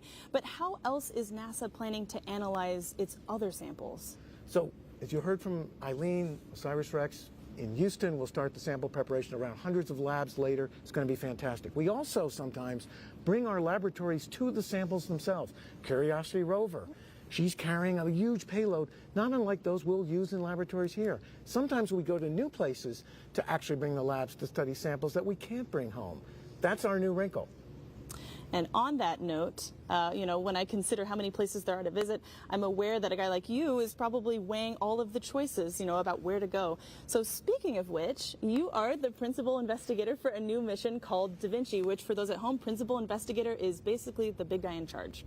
So what is this mission about? So Da Vinci is a mission to Venus. You can see it in the morning sky, and we haven't been back to the Venus atmosphere and all the complexity and how that formed and evolved literally in a generation. So together with a very big team, it's not just the PI. I mean, Dante is the gold standard PI for all of us. But with our team, we're going to bring a spacecraft with the kind of instrumentation we'll be using on the samples from Bennu and from Mars to the samples in the atmosphere that will tell us about the assembly of that atmosphere, whether Venus had oceans for how long, and come under the clouds and see the mountainous regions and their chemistry for the first time in history. And so we're excited to pick up on the great news from this mission, OSIRIS-REx at Bennu, and some Mars exploration, and take that forward to Venus so we'll get the next generation interested in our sister planet. So everybody stay tuned for that one. So Jim, you've also been the PI of several previous missions. Put yourself in Dante's shoes. How would you feel today? Dante must be both overwhelmed and overjoyed. Yeah. He's probably, as my wife says occasionally about me, beyond words. And he's been waiting literally his professional lifetime for this. It's here, it's happening, the science is going to flow, they can't miss. Honestly, I am sure Dante and his team are just sitting on pins and needles waiting for the transfer to Houston, all that stuff Eileen said, so we can get to work. This will be epic. And Jim, not only are you the PI of Da Vinci, but you actually had a hand in OSIRIS-REx as well. Well, way back in the dark mists of 15 years ago, we were all wondering how we can sample things as hard as asteroids like Bennu. And people like Dante and others had generated the idea we were all talking, because we wanted to think, how do we sample the solar system? Cruise to the moon, great. You know, giant sample return systems to Mars, fabulous. But these small bodies are also important, and they've been a priority for our National Academy. Cometary nuclei, asteroids like, of course, carbon-bearing ones like Bennu. So when those folks got together, we were all in conversation, and they proposed mission ideas, and some of us were able to participate in very small ways to help them get these missions going. It's just a thrill to see them succeed so well. Especially after 15 years. As you can see, Jim is a wealth of knowledge. So on that note, we're getting questions from around the world about this thrilling mission. Let's take our final questions of the day. All right, at Oatmeal, today is my birthday. Can I have some of the asteroid sample? It would mean a lot. Well, you know, you heard there's other birthdays today, too, including the Colonel. I think Oatmeal saw that it was also Colonel Harwell's birthday. But as Danny Glavin and Jason said, you know, the samples from Bennu are for scientific research, education, inspiration. They'll be used, you know, for future generations even, as Eileen said and Jason said. So, unfortunately, we can't give you Bennu. We can give you pictures and up-close vantage point like we've given you today, and as the science is done by the science community, and so you'll be part of that, and you can write proposals to work on samples if you have a neat new instrument you want to try. So stay tuned. Stay tuned. And I understand, Oatmeal. I also want a piece of that sample, yes. But we got to, you know, we can't. All right, Jim, let's take one more. All right, at Electromanicia, I hope I got that right. What questions are we hoping to answer by studying the samples from asteroid Bennu? Well, fantastic question, and there are many. It's all in the name. So we want to look at those building block chemistries of the earliest solar system. It's all eradicated here on Earth. We have to go to places like Bennu or other asteroids like it to get those records. So we're going to look in the deep time to understand our solar system from those chemicals. We're also going to look at how we use a real asteroid stuff to understand what we see of other asteroids through telescopes and flyby spacecraft. That's the ground truthing, or the asteroid ground truthing that we do. We're also going to look at resource potential. These asteroids contain bound water in minerals. Those are really cool. You can get the water out. That's neat. Also, interesting distribution of metals. So this is a really exciting opportunity to put that all together and also understand the mechanical behavior of these objects. They're rubble piles held barely together flying through space. So we're going to do all of that and answer questions we haven't even thought of yet. Dante's team will invent the questions for the future from what they do with these samples. Fantastic. All right, I think we have time for one more. Let's take a look. At Horrors of Cody, is there any worry of possible bacteria or virus from the sample, regardless of the clean room? So that's a very good question. And of course, the team, and you heard from Jason Dworkin and others, have been thinking about that for a long time. We think these types of asteroids and the materials from them are not life-bearing. And they're not life-bearing, and so we have classified this mission as a certain class of planetary protection. So we're not expecting any true life-bearing biological elements to be a part. But the fragments of organic chemistry, carbon-bearing stuff that you heard Danny Glavin talk about, the building blocks of life that got it all started in all the places it is here, but also maybe elsewhere, really important. So we don't expect to see any of that. We've contained the contamination. You see what's going on now in the portable clean room and at Eileen's place back in Johnson Space Center. So we're very optimistic. No worries about that stuff. We're good here. So I think we talked about this a little bit, but I think one thing people are maybe wondering, or even maybe a little worried about, is could this sample contaminate Earth? Are we at risk of something catastrophic? Literally so vanishingly small that no one would rightfully bet on anything like that. This is space, rock, and dust from a time so far ago that's been baked in the space radiation that wouldn't be good for any organic, any living thing, sorry. We're all organic. And so it's been sterilized by being in space, in effect. And we do the same thing when we go and sterilize stuff that we'll bring back from planets like Mars. So. How long is this next process going to take? You know, we're in the clean room now, we're going to go to Texas. How long is this all going to take before we start getting some results? So in the next few weeks, in the next couple of weeks, by October 11th, we expect the team in Houston, Eileen's team, and together with Dante's team, will have done that first proper containment and understanding all the possible sources of contamination, so they can document those for the future and also make sure they're through all those gates that Eileen was mentioning, so the samples are protected from anything from Earth, so they won't be contaminated. Then they'll do some first characterization with all these great machines they have in Houston, and we'll start talking about what they get by the end of October, going into the Christmas time. And by the end of January, I've been told the science team meeting, the sample leaders will start reporting to all of us what's going on. Wow, that is soon. And you heard that Unboxing Day is October 11th. Did I hear that That's right. Okay. It will be a Christmas party for samples. Okay, that's right. So, Jim, I'm struck by how these last few minutes compared to the last few years. You know, here we just saw human hands wheeling precious scientific, cargo at walking speed, when just a few hours ago it was barreling through Earth's atmosphere. Exactly. We went from cosmic velocity to velocity smaller than an ant would use to crawl across the table to pick up a crumb. And so that's the speed of science. To get it, the engineering flies, cosmic velocity, sampling, all that great dynamics, and finally now the careful, methodical, snail's pace to get it done right so we preserve it. I mean, this is like geoarchaeology of samples from a place that's not Earth. Very special. Yeah, absolutely. The sample return capsule isn't done traveling, of course. Once it gets stabilized on what's called a nitrogen purge to ensure everything remains dry and uncontaminated by intrusive gases, the entire apparatus will be loaded aboard a C-17 cargo plane for a flight on its way home to Johnson Space Center. Once it arrives, scientists are ready to start working on vital research on this extraordinary sample of the asteroid Bennu. But that airplane ride and the research plans waiting for it on the other side starts tomorrow. For now, the OSIRIS-REx sample return capsule has completed its solo journey of nearly 4 billion miles, landing in the Utah desert, and is now in the expert care of our on-site sample curation team.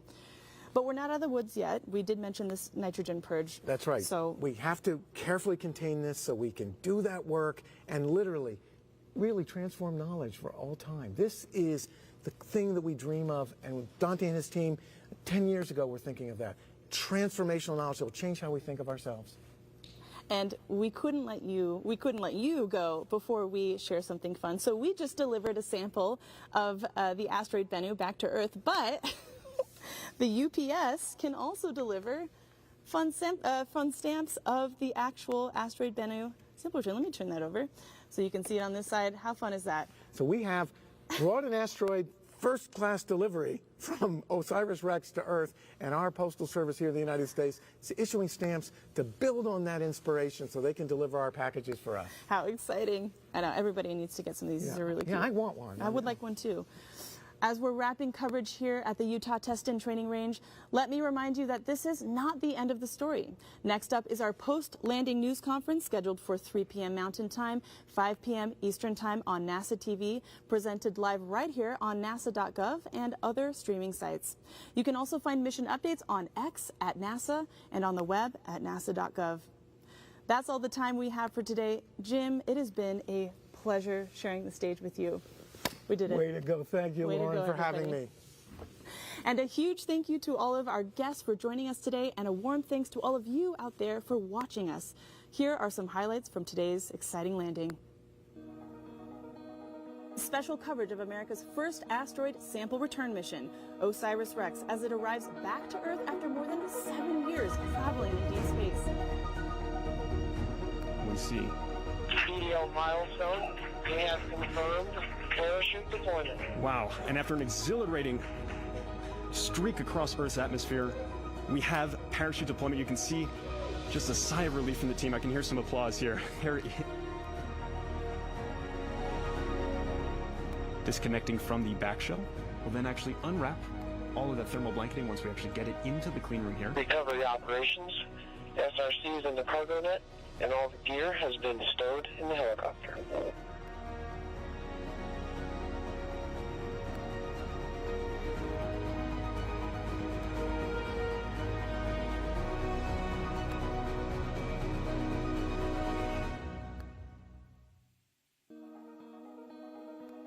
Special coverage of America's